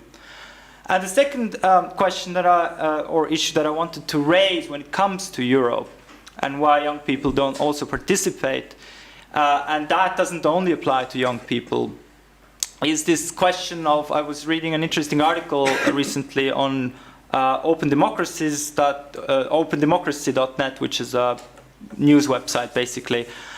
The title of that article read, "Is it a question of narrative or substance for Europe's future?" And I think we shouldn't belittle of what Europe is doing well in terms of also citizenship, for example, the Erasmus Plus programs, citizenship programs, etc., in terms of trying to bridge those gaps. But the reality is that in mostly the things that matter to people, welfare, police, schools, local government, they are decided within the national political system. So the question is whether you have a political debate there or not is one of relevance, but it is still an issue of substance, most likely, why people will not engage or will not see themselves as European citizens, because the Europe, although it might have a large macro influence at our own political systems, it still actually doesn't transfer those realities to the ground immediately. So that is the concern, is that, you know, it's very even if you want to engage, the options that are available to you as a European citizen, even in those programs, are still very limited, because the resources at the European level are very limited. Erasmus Plus program can only reach a minority of students. If we take up the aim of saying that everybody should go, yes, that's maybe a different case. So we shouldn't belittle what Europe is doing, but perhaps we should be a bit more realistic what Europe can promise to its citizens, because it's very easy to say that politicians are saying that Europe is delivering on this program, and then because, I mean, we want to make it sound good, we make it sound much bigger than it really is. And one example I can clearly bring from the point of view of young people, and as a concluding remark as well, is, for example, the youth guarantee. We're all very much concerned with youth unemployment, which is quite high, especially in a number of member states. So at European level, we adopted this kind of an approach, recommendation to governments, but also some funds from Europe, around some 10 billion euros or more, with the Youth Guarantee and the Youth Employment Initiative. And the promise is, the policy is that within 4 months of graduation or becoming unemployed, a young person should be offered a traineeship or internship or further education or a proper employment opportunity. So it's a public program that should basically reach to the young people and to prevent them from becoming inactive in the labor market. And if you consider this policy promise, which is now being heralded at all different member states, saying that this is something that comes from Europe, whereas in fact, the only way of delivering it is if member states contribute much more, because 10 billion euros from the European level does not even get us near to what is needed. 10 billion euros for 2 years, whereas we would need something like 50 for each year to be able to deliver on this. So it's a question of whether Europe is sometimes also perhaps it's doing the right things, but also in terms of, are we communicating this in a realistic way so that we don't disappoint the people that are part of this.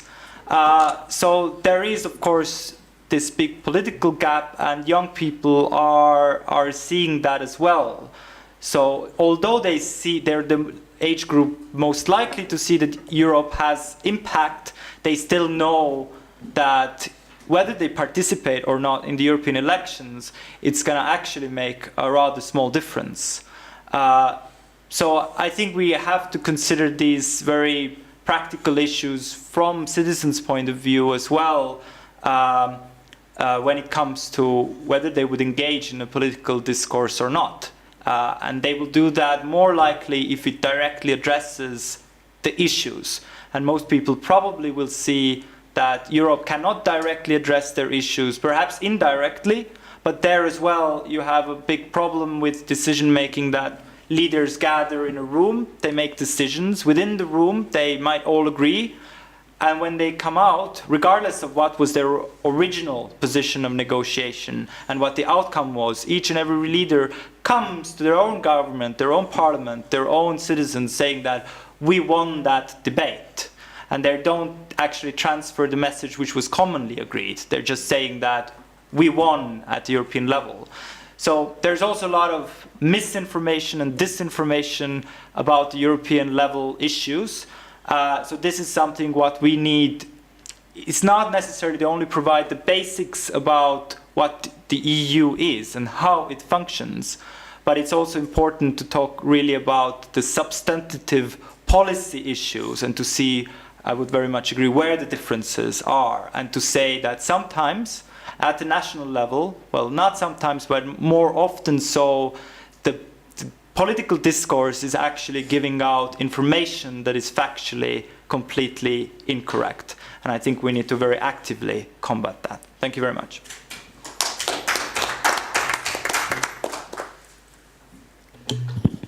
Gracias, Alan, por tu certero. Thank you, Ellen, for your spot-on analysis of the situation and for the involvement of young people in the European project. And now I will grant the floor to Antonella Valmorbida.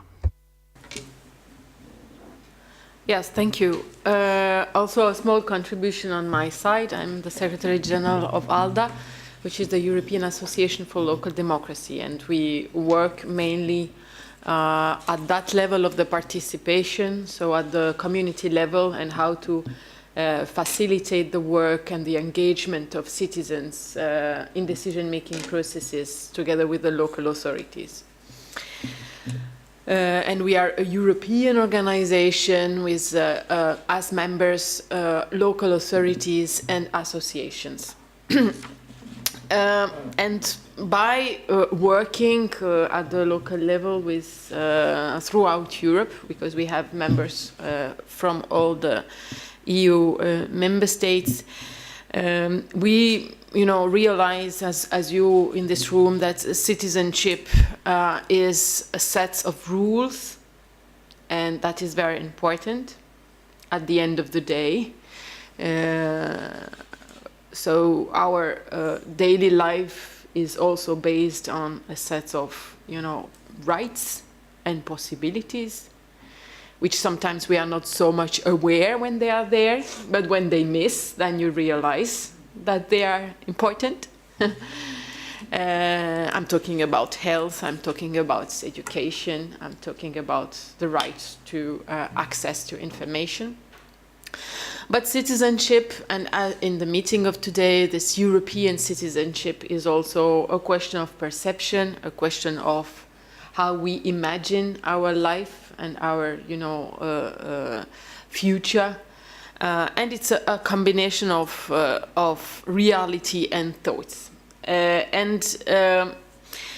We have been working with our initiatives also to build this common ID and this sense of belonging. And we have been working with our activities, and I'll tell you how and why it is important, on this sense of European identity.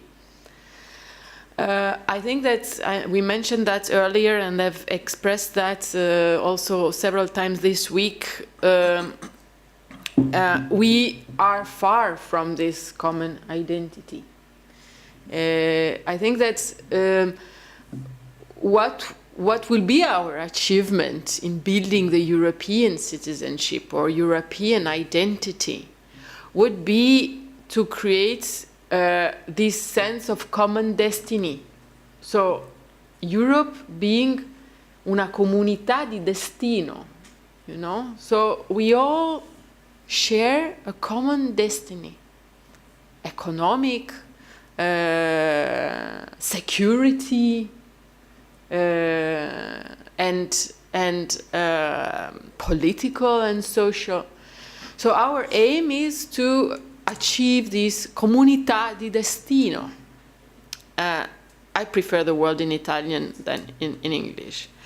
But as I said, maybe we thought we have achieved it because we have the institutions. So there is this machinery in place. We know that this is not super, but it's there, and it is sometimes giving us the impression that Europe is institutionally speaking in place, therefore it is perceived as this destiny, common destiny. We are far from that, I think, and maybe we should not give up. We often think that we have achieved, there is the Erasmus, students are moving, people are, traveling a lot and so on. But we should not say to decrease it. We need to move on because we are not there. Yesterday I was at the Basque region office here, and I was sharing with them the efforts of ALDE in the Eastern Partnership countries. And they said, Yes, it's true. But for us, when we deal with outside world of the EU, it's not the East. It is the South. It is the Mediterranean area and South America. And when I go to Polish regions, they say, you know, for us, the strategic goal is stabilization in the East. It's Belarus and Ukraine and Russia relations. I say, well, what do we do in the Med area? What do we do with the immigrants? And what do we do with the rest of Africa behind the Mediterranean area? I said, well, I know it's important, but it's not our business. So where is the comunità di destino? If only Spanish and only Greek and only Italians deal with the Mediterranean problems, and only Polish people deal with the East. So we need to consider to acquire information and sense of what is important for all of us, because immigration is a problem for all of us coming from Africa. And this issue of Ukraine is important for Europe as such. So we are here to build and challenge a very complicated thing, because Europe is built on an assumption and a big slogan, which is united in the diversity. And once again, as the other MEP said, it's a nice word, but how to do it, it's another story. Yeah? So it's very complicated, because while the Americans are built around the concept of the melting point, so when you land in the America, you are American, and you lose your identity before you become a new human being. In Europe, we are not requested to lose the other identity. We are requested to do a psychological experiment to become a European without losing the other one. So maybe nowadays in Europe, we have worked also to unify, but how to work on the diversities while we are Europeans. This is something that we have not achieved very well. The issue of participation, this sense of belonging, as my colleague said, belonging is real when you care, when you participate. This is your community, this is your city, this is anything. If you don't participate, if you are not part of it, you don't care. This is psychology, this is not politics. So if we don't participate in the EU matters, we don't care. Now, I think that Europe is not a communication exercise. So I don't think that DG COM can change the destiny of Europe, no matter, I mean, what they do, because they cannot, that they don't have enough. They can somehow orient and do some things. But Europe is a big revolution, which means to overcome states. So where is the problem of Europe? The problem that we have in communicating the good things of Europe is not that we don't have enough leaflet in Hungarians. It's not that we don't have enough Euro info points. It's that we have the states which are the problem in the communication of Europe, because they choose it as a scapegoat for everything and anything. Let me give you the big example. Who is chairing the council today? Italy, right? And how is Matteo Renzi addressing Europe, saying, you don't like us. You are imposing your rule on us.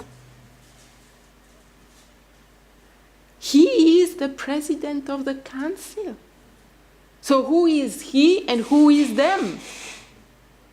So this kind of exercise that the states are creating, the big device, the big step between the European exercise and their own community, is the center of the problem. So when we are looking for a European identity, it's not the EU institutions. EU institutions are almost perfect respect to what the states are doing to create the big division with culture, with communication, with this stupid constant exercise to create the scapegoat. Everything is bad is European. And I gave you the example of Matteo Renzi, who is actually a progressist, very well educated, and that I appreciate. But when he says Europe is, and he is actually the president of the council, and he has Italy as one of the biggest delegations in all the European institutions. So how can they say that Europe is something else? And I'm talking about all the EU big member states. There are not so many with 60 million of inhabitants. On another matter, democracy is a struggle, and it's, as Geremek said, we have to work for it. We have to work for maintaining our democratic Europe. And I'm talking to now all the other non-democratic movement coming in. I'm reading a book from the past, from Vladimir Vukorsky, and 1967 Soviet Union. And there is a page which is so actual. And he says he is struggling in the Soviet Union of the 70s. And he says democracy, it's a struggle. It's not. We have it, we step back. And this is what is now happening here. We have to struggle for it. It's a fight. Because it's much easier the other ways. ALDE is actually, why are we working on these issues at the local level? Because participation is an attitude, to quote a commercial which is talking about elegance. You know, elegance is an attitude, participation is an attitude that you have. So by developing a sense of participation, you acquire it in all the public ways, whether it is at the local level, whether it is at the European level. So to get out of this usual way of, you know, métro, boulot, dodo, huh? So you get out of this thing that, well, what I care is only around my flat, yeah? So we do, because we think that at the local level, the sense of participation is more easy acquired and grasped. You know, you can get to the municipality and you can do something. We do it by creating conditions for local authorities and citizens for working together, therefore empowering civil society, empowering local authority, and give them the opportunity to work together. Of course, the topics and the frame is the European frame. So let the people exchange experience at the European level to have this. I conclude by saying that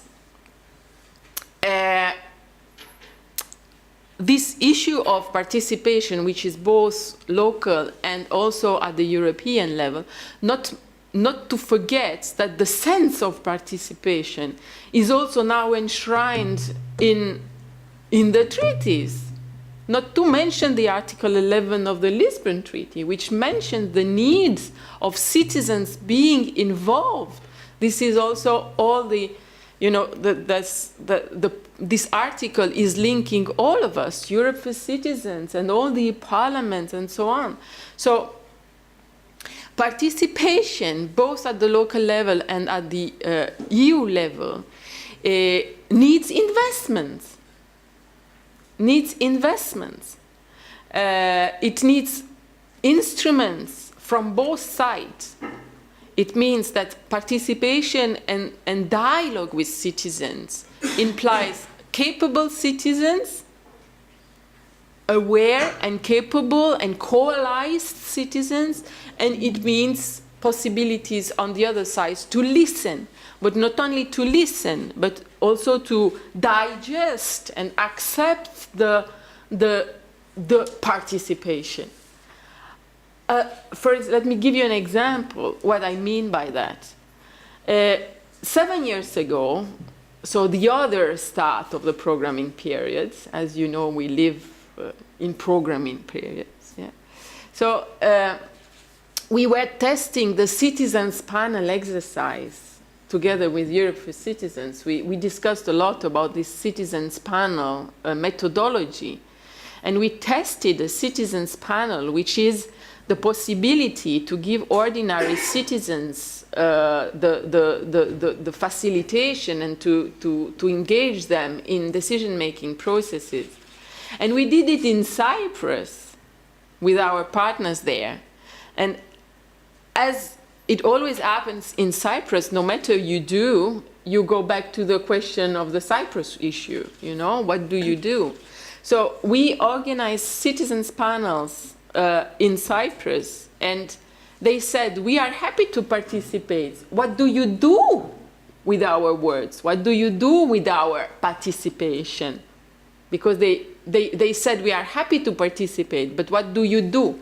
So the question is, what do we do with the participation? How do we digest it? How we use it?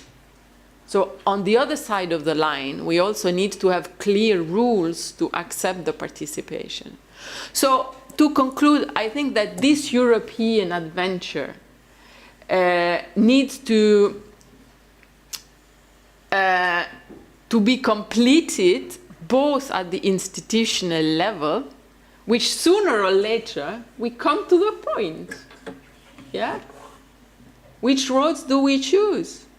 Intergovernmental story, or more, you know, engagements, direct engagement with citizens, or federalist approach.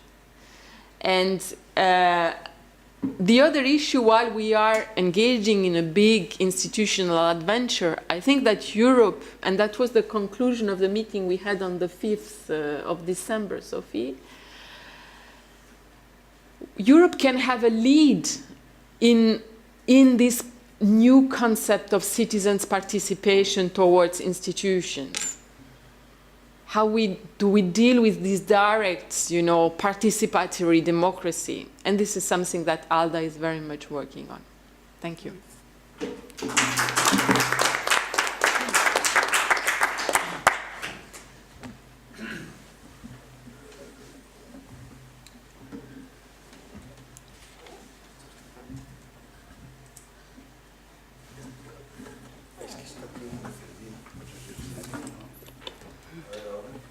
Perfecto, gracias, Enrique. Thank you, Antonella, not only for having explained your experience and the work you've carried out. Your intervention has also given us suggestions on how to explore new possibilities. Now we can have more of a debate or Q&A, but since we are very few, we could just have an open debate, which starts right now. If anybody has a question, a comment, both on my side of the table, as well as those who haven't yet spoken today. ¿Alguien quiere pedir la palabra? Anybody? Please.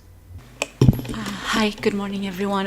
First of all, thank you so much for all the presentations. They were really interesting and insightful, and I'm really glad I attended this session. Forgive me if I speak from this moment on a lot, but I have a few questions. The first one was directed at Dr. White. I really enjoyed your presentation because a lot of issues that you discussed, such as the rise of Euroscepticism and territorialization of perceptions, I dealt with them on my master thesis last year, so it's a theme that's very dear to me. And my question is actually I would like to know your thoughts, your reflection on the fact that the current president of the European Commission, Mr. Juncker, has said many times during his political campaign for European elections last year that he would not acknowledge Eurosceptic voices, no matter what kind, hard or soft, doesn't matter. He said, I won't acknowledge them, I won't dialogue with them. And the fact that at the same time, ironically, we have right now a faction of the European Parliament full of Euroscepticism, even if territorially parted, and if they cannot reach a consensus because of this territorial divisions. Anyway, does this confront between a president who doesn't acknowledge different voices and a faction that is not clearly going anywhere for the next 4 years? Doesn't it trouble the idea of citizenship? Isn't it trouble for the perception of the citizens that this is yet another sign of apathy and lack of empathy from the institutions to the citizens, because they are there, if they are there, somebody elected them, somebody wants them to be their representation in the parliament. And the Commission is not, as the voice of Juncker, is not acknowledging them. Doesn't this trouble, again, the idea of citizenship and inclusive participation? My second question would be for Mr. Calvet, and please excuse me if it sounds a bit, if my question sounds a bit naive, but there's a lot of things I really don't know. Your presentation on the lack of information about the EU and about the common heritage in school, the lack of proper education in terms of EU history. I would like to ask you, as an MEP, if you could enlighten us in what is being done in the European Parliament to reverse this, and if there are any efforts, why don't we see the results? If there is anything blocking these initiatives besides the typical supranational versus national struggle, if there is anything else citizens are not aware of. And my last question would be for Mr. Powell. I absolutely loved your presentation, and I would like to ask your opinion on something that is also very dear to me. I am currently a trainee for the European Economic and Social Committee, and one thing that really shocks my fellow trainees and myself is that it's a body that, with all its merits, should represent civil society and the voice of citizens, but with all due respect, all the members seem to be 40-plus-year-olds. We don't see any, at least on plain sight, we don't see any representation of youth. We don't see any representation of youth organizations, of young people's perceptions and matters. And if they do, they're always from a different standpoint. It looks like there's nobody there to speak from the inside. So, as a member of the European Youth Forum, how would you see this? Doesn't this somehow affect the perception of youth around the EU that, when it comes to us, the EU seems to be a bit more all talk and no action, because they say they care, but at the same time, practically, we are not represented in a decent way, for the lack of a better words. Thank you very much. Gracias, si les parece. Thank you. We'll answer these questions, if you agree, in the same order as they were asked. Dr. White? Okay, well, thanks very much for the question. Yes, I would probably share your intuition that there's something problematic about declaring that one doesn't listen to Eurosceptics, partly for the reason that you gave, in other words, that someone put Eurosceptics there, and some notion of democracy would suggest that that needs to be recognised in some way, whatever it means to recognise it. I guess secondly, though, also because Euroscepticism as an idea is a bit of a problematic one, and so it's not just a question of whether or not one recognises them, talks to them, but also whether one calls them Eurosceptics or not. Maybe one of the dirty aspects of the concept of Euroscepticism is the way it elides attitudes which perhaps should be differentiated. So to be Eurosceptic could be to be opposed to the very idea of European integration, to the idea of the European Union. I guess one would call that a kind of nationalist Euroscepticism, where there is a intrinsic worth attributed to nationhood, and therefore an intrinsic dislike of the EU. And from there you might get to ideas of xenophobia or ideas of chauvinism of one kind or another. That's a very different type of attitude from the one which is a critique of the EU in its current form. Now, of course, that's often also called Euroscepticism, but it's a very different type of attitude, as is perhaps a third attitude, which is neither about the ideal of European unity or about the current policies that seem to embody it, but the manner in which it's done. So how is Europe built? Is this to be done through participatory or elitist means, or however one wants to cut up that particular problem? And again, that's, I guess, a third strand of opinion that might easily be clustered under the category of Euroscepticism, but should be differentiated because it's a different type of view. And some of the parties that are sometimes described as Eurosceptic in contemporary Europe, I mean, they may fit some of those descriptions, but not fit other such descriptions. I think that holds of some of the parties in the Mediterranean area, but also beyond, which are engaged in articulating opposition to the austerity policies they associate with the European Union today. That doesn't have to be understood as a principled anti-Europeanism. I mean, of course, it can be such, and in some hands it is exactly such. In other hands, it is not. It's and is combined with statements of embracing the idea of European integration and opposing the form in which it takes. So I'd agree with you in the way you posed the question that there is a problem about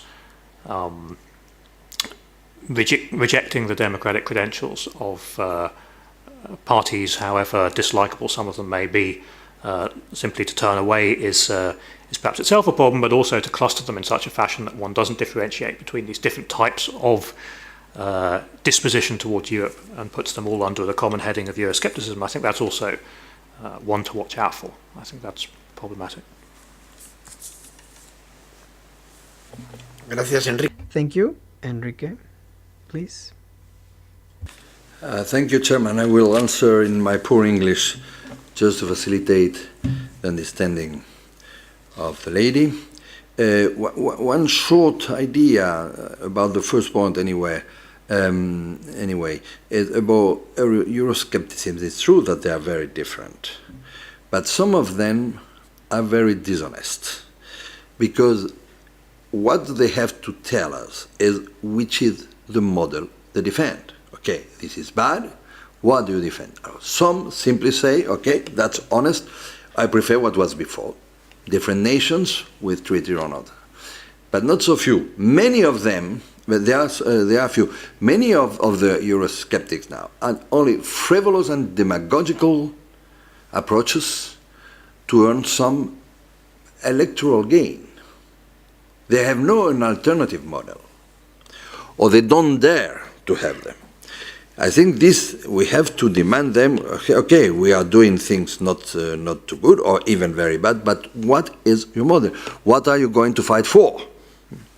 I only put that on the table. What about me? Well, I must tell you, today is Wednesday? Yeah, so this is Belgium. Well, today is Wednesday, it means that I am EU MP since 15 days. the last 15 days. So I recognize that in this time I had no chance to do anything about what I said, but this intervention is my first one. What I say with the joke is that I have already spoken with my assistant who is here, that's how to try to enhance this idea, at least to let the Council or the Commission at the very beginning by the Parliament to enhance at least the existence of common matters in all the schools of Europe about common history and these famous common values, what we could say, citizen initiation to the, in French it was initiation à la citoyenneté ou les valeurs citoyennes. Well, anyway, which is the model of citizens free, more or less solidars that we want to have. At least to have these two matters developed. After that, we cannot force people to travel, but let's think a little bit. I had no time. But the first idea I'm going to try and to convince my colleagues to try to, through the instrument that the Parliament has in hand to try to go there. No? And of course, that's what I can answer. And if in one moment that is obtained or something like that, or even speaking about enlarging Erasmus and all that, I think it's absolutely essential in the design of the actions to make young participate. That doesn't mean that we always agree, experience and young are, but of course they have to tell us and to let us know what is needed. Because it's obvious, the youth has only one problem, it always ends. But we have to take, before it ends, we have to learn from them what they have, what we have failed to give them before and what do they need.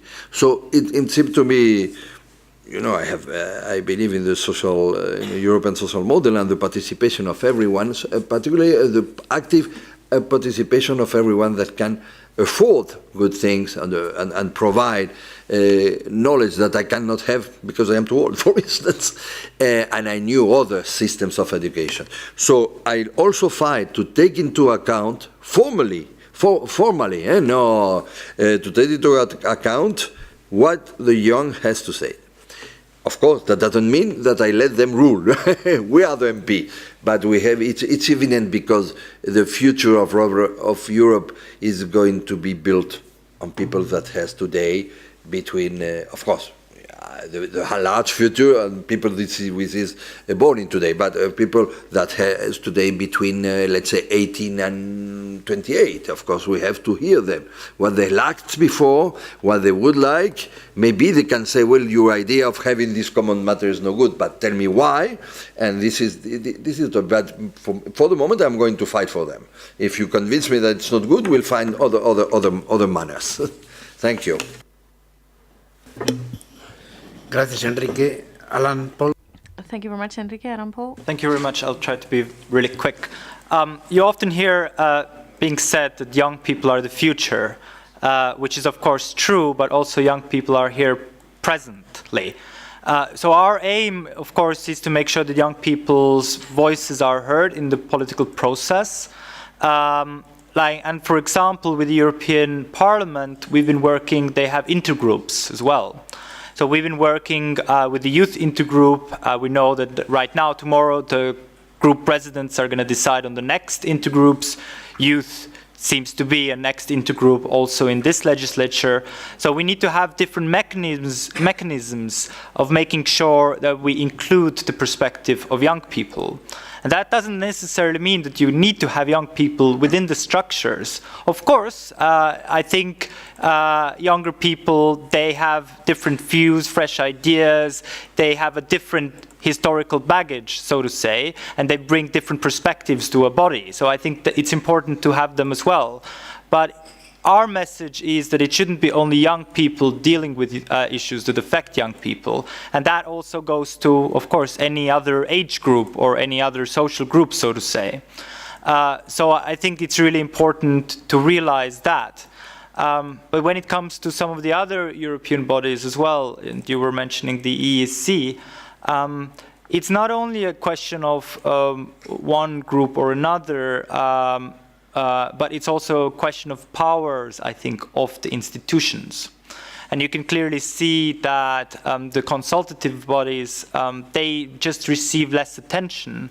And I must honestly tell you, although we're trying to very much also engage with them institutionally, with the ESC, and we have very good relations as the Youth Forum, and we very much appreciate, because we're invited to be present there, quite often give our inputs. It's still also for us a struggle to prioritize our own time and resources to which institutions should we drive our advocacy goals to, in relation to whether that will actually lead to some change in the policy making. So I think it's important to see that civil society as a whole would be much better represented through the ESC, and that the body becomes much more politically relevant. And then we need to, of course, assure that you would have these different perspectives taken on board. But this is what needs to also happen at the national level as well, because they actually send the delegates to the EEC.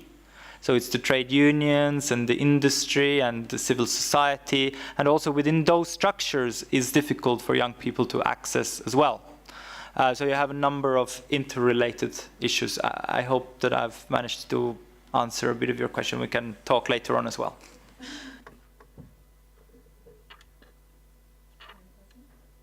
Gracias. Yes.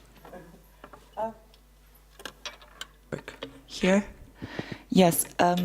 It's not really a question, it's more a reflection after this day. And first of all, I would like to thank you all. It's a great opportunity to be here, to stay here this morning, to listen to your speech. And I had the feeling that there was a sort of great absent in today's conversation, which is internet, which is the net. And I'd like to make this question maybe to Mrs. Van Morbid and Mr. Paul, and also I would have liked to address it to Mrs. Wickstrom. I wanted to add your speech first, but she's not here now. Is when we are talking about petitions, when we are talking about citizens' campaign, I never heard from you, and we mentioned before communication strategy, Sophie Bernert made a reference. I never heard by you, any of you, and it's not a critical, it's not a critic, it's just a reflection that I would like to share with you, the importance of platforms as change.org, at avets.org, about social networks. Today, no politician has not have a Twitter account, for instance. So I'm saying that because it's not only communication strategy, but it is also communication strategy.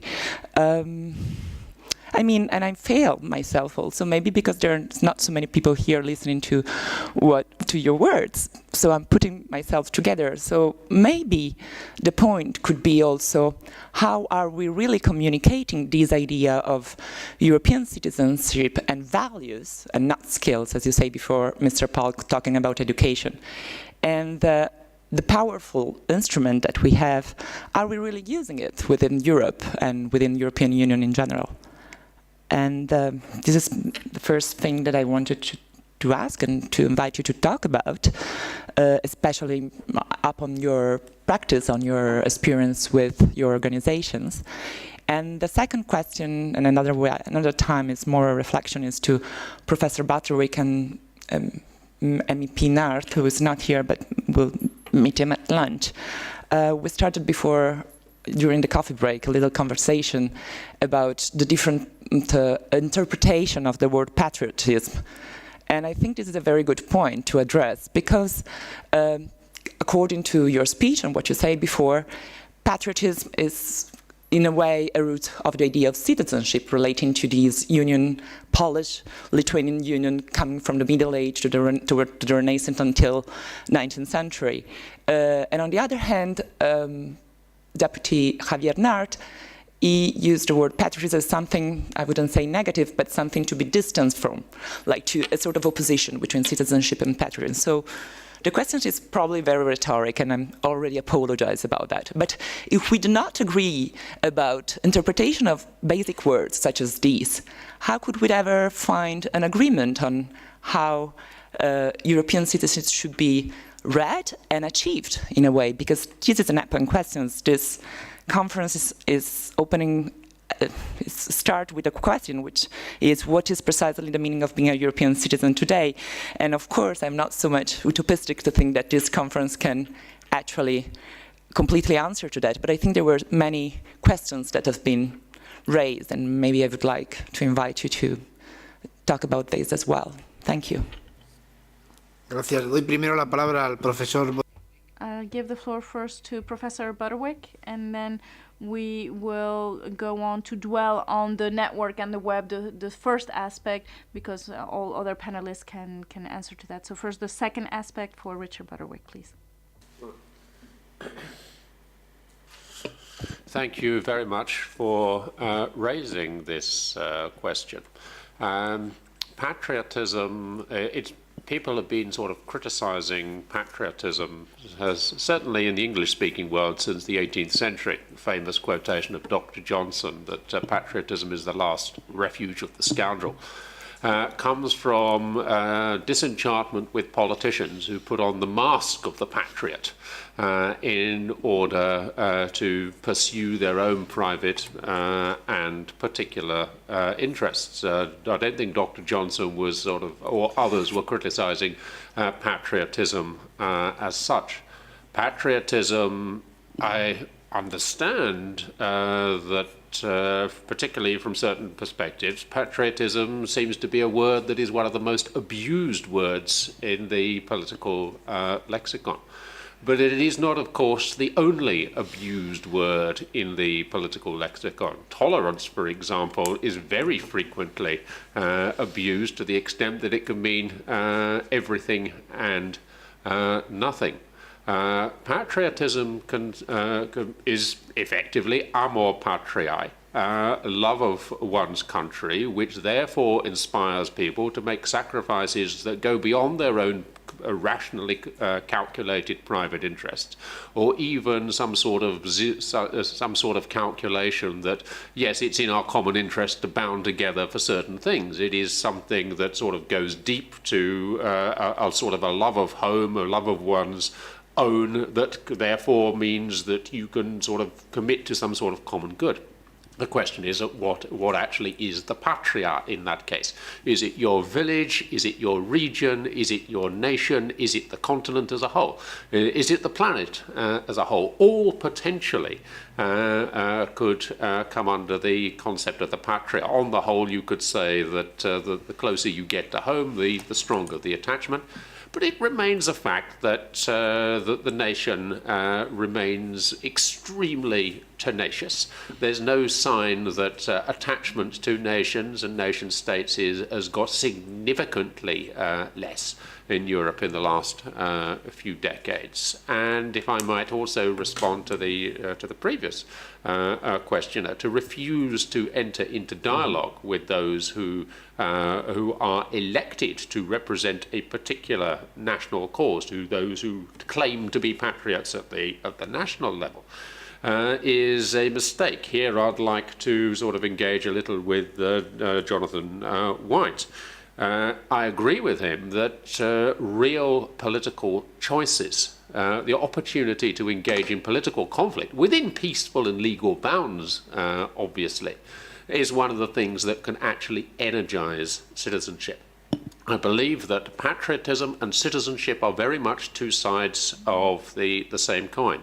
It is that love of the community, of the common good, which, however you define the patria, that gets people to get involved. The case of the Scottish referendum. I know that for some here this is a deeply problematic question about whether there should have been a referendum in Scotland at all, with some rather sort of dangerous analogies elsewhere in Europe. But that Scottish referendum campaign, and I was there in Scotland shortly before the decision. I was there on the morning when the news came through that 53% in the latest opinion poll were in favour of independence. I could see the effect on fellow participants in a conference. It energised Scottish society, particularly, as Alan was saying, at youth level, where you give voters the opportunity to make real political choices, not just give them the choice between sort of Europhile Christian Democrats, Europhile Liberals, Europhile Social Democrats, and whose programmes are extremely similar. Then you have a chance to energise citizens and get them to participate. And of course, they may come to conclusions that you don't like. But the response to that is to engage on the civic level and not to exclude them. Pues pasamos ahora a la pregunta de las redes. Había formulado. Now we go on to dwell on the issue regarding the network. It was a question addressed at Sophie, if she wishes, and at Pal, but anyone can answer. Sí, no, cualquiera, sí. Everybody, yes. So just quickly on the use of internet, indeed it's a tool that we are trying to use more and more, because indeed it's a way to reach people everywhere in the EU. The difficulty being, well, the languages, because it's not so easy to address in more than 20 languages the people coming from different walks of life, different interests. But we have seen that it develops, that there are debates starting on the net. So it's indeed a way of, I would say, of raising the interest of. It's not something that will enable people to reach, I think, a decision, or to really have a clear and complete overview of the problem. But I think it's kind of teasing, bande-annonce, a teaser, I would say. It's a way of raising the interest, and then people can start discussing, looking for additional information. So I think it's something to use in that way.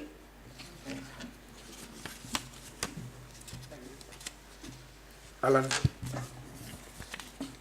Yeah, no.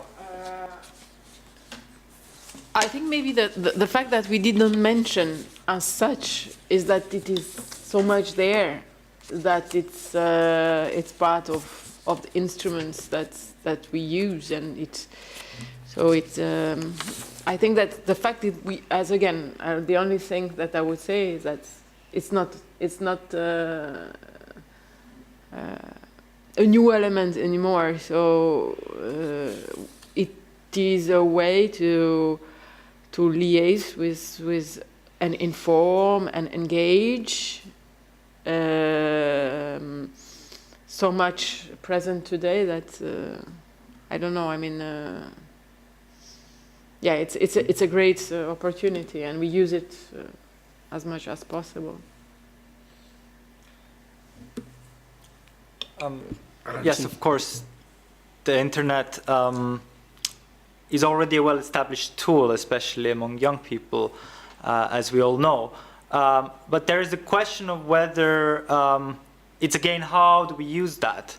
And often, I think we either underestimate or overestimate what we can do on the internet.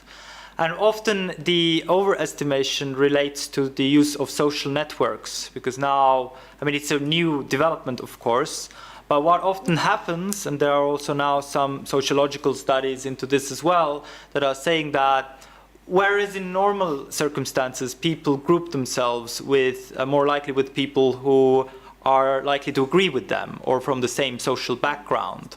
Now this is ever more likely to happen within the social networks. So it is actually not a very good tool in practice for debate and dialogue, because you will have all people with very similar opinions grouping to same kind of networks. And that is further strengthened by the arithmetics of these engines. For example, the Facebook now, selects the friends that their updates that they show you based on whom you interact with more. So that further distances you from the people that you normally don't interact with, also in other cases. So, we need to have that in mind, that it is a tool, it's a way to reach, but sometimes we don't really look at how people use those tools and whether what we imagine would be possible is actually engaging the people that we would want to. So we have to be, I think, very critical as well at the same time. And in addition to that, you have all the privacy concerns and questions, which is now becoming a big political debate and which is very good. But many young people especially are not aware what does it mean to post something on Facebook, because it's actually very public, and those kind of questions. So we have to be, I think, more critical towards what internet and the social networks especially can achieve.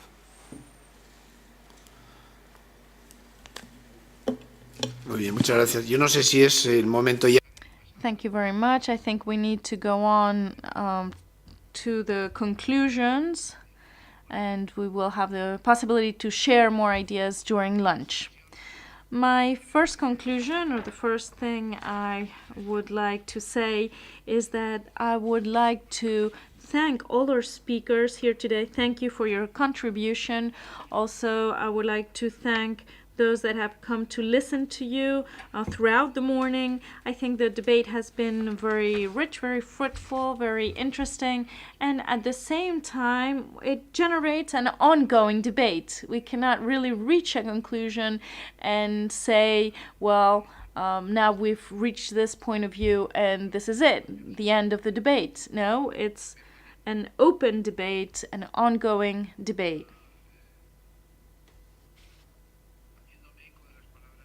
And as Antonella Valmorbida said, well, she was saying that we're not going to be able to reach all our objectives through the institutions, because for the construction of the European citizenship, well, it's not something that will be solved by the European Council or the Commission or the Parliament. We need to promote this concept through common work, through everyday work that needs to be carried out by civil society, and we need to acknowledge the great efforts being carried out by the civil society, and we need to provide support to civil society through the different programs we already have and through any new programs we might be able to create in the future.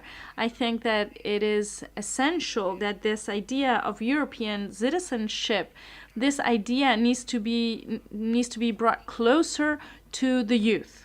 This is very important. There is a generation, which is my generation, that has mainly given all it could give in this construction of the European Union. The effort that has been done by this generation has been great, but we, well, have reached as far as we can go, and we have this dynamic based on states. So young people need to continue this work and need to really offer this other perspective of citizenship, and it's something that we are analyzing in different institutions. There are different forms of the civil society such as the Economic and Social Council Committee, and we need to take new steps. And in my country, for example, in the elections of May 25th have also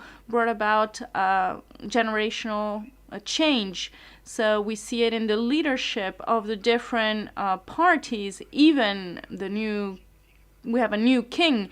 The king abdicated, and his son became the new king. So we now continue with a new generation, and as Alan said, young people are the ones that have a clear understanding of European identity. Unfortunately, they do not participate in European elections. So it's something we need to reflect upon, and we need to be critical to what we have done, the different political parties in our campaigns, and I think we need to be critical with ourselves, and I need to be critical with my own party to make decisions at a European level different political parties, also my own, of course, well, they present the issues as national issues. So we're not taking decisions with a European approach, but rather with a national approach. So we are somewhat perverting the system regarding these elections, because if we're here as representatives in the European Parliament, as European representatives, as Enrique Calvet said in his presentation, well, we need to do it with a European perspective and not with a national perspective. So this is an issue we have, because political parties turn European elections into a subproduct of national elections. It's what we see maybe in the US with the midterm elections, where basically the issues are not that important. It's more or less to see what is happening regarding the next presidential elections, and this is the way it goes.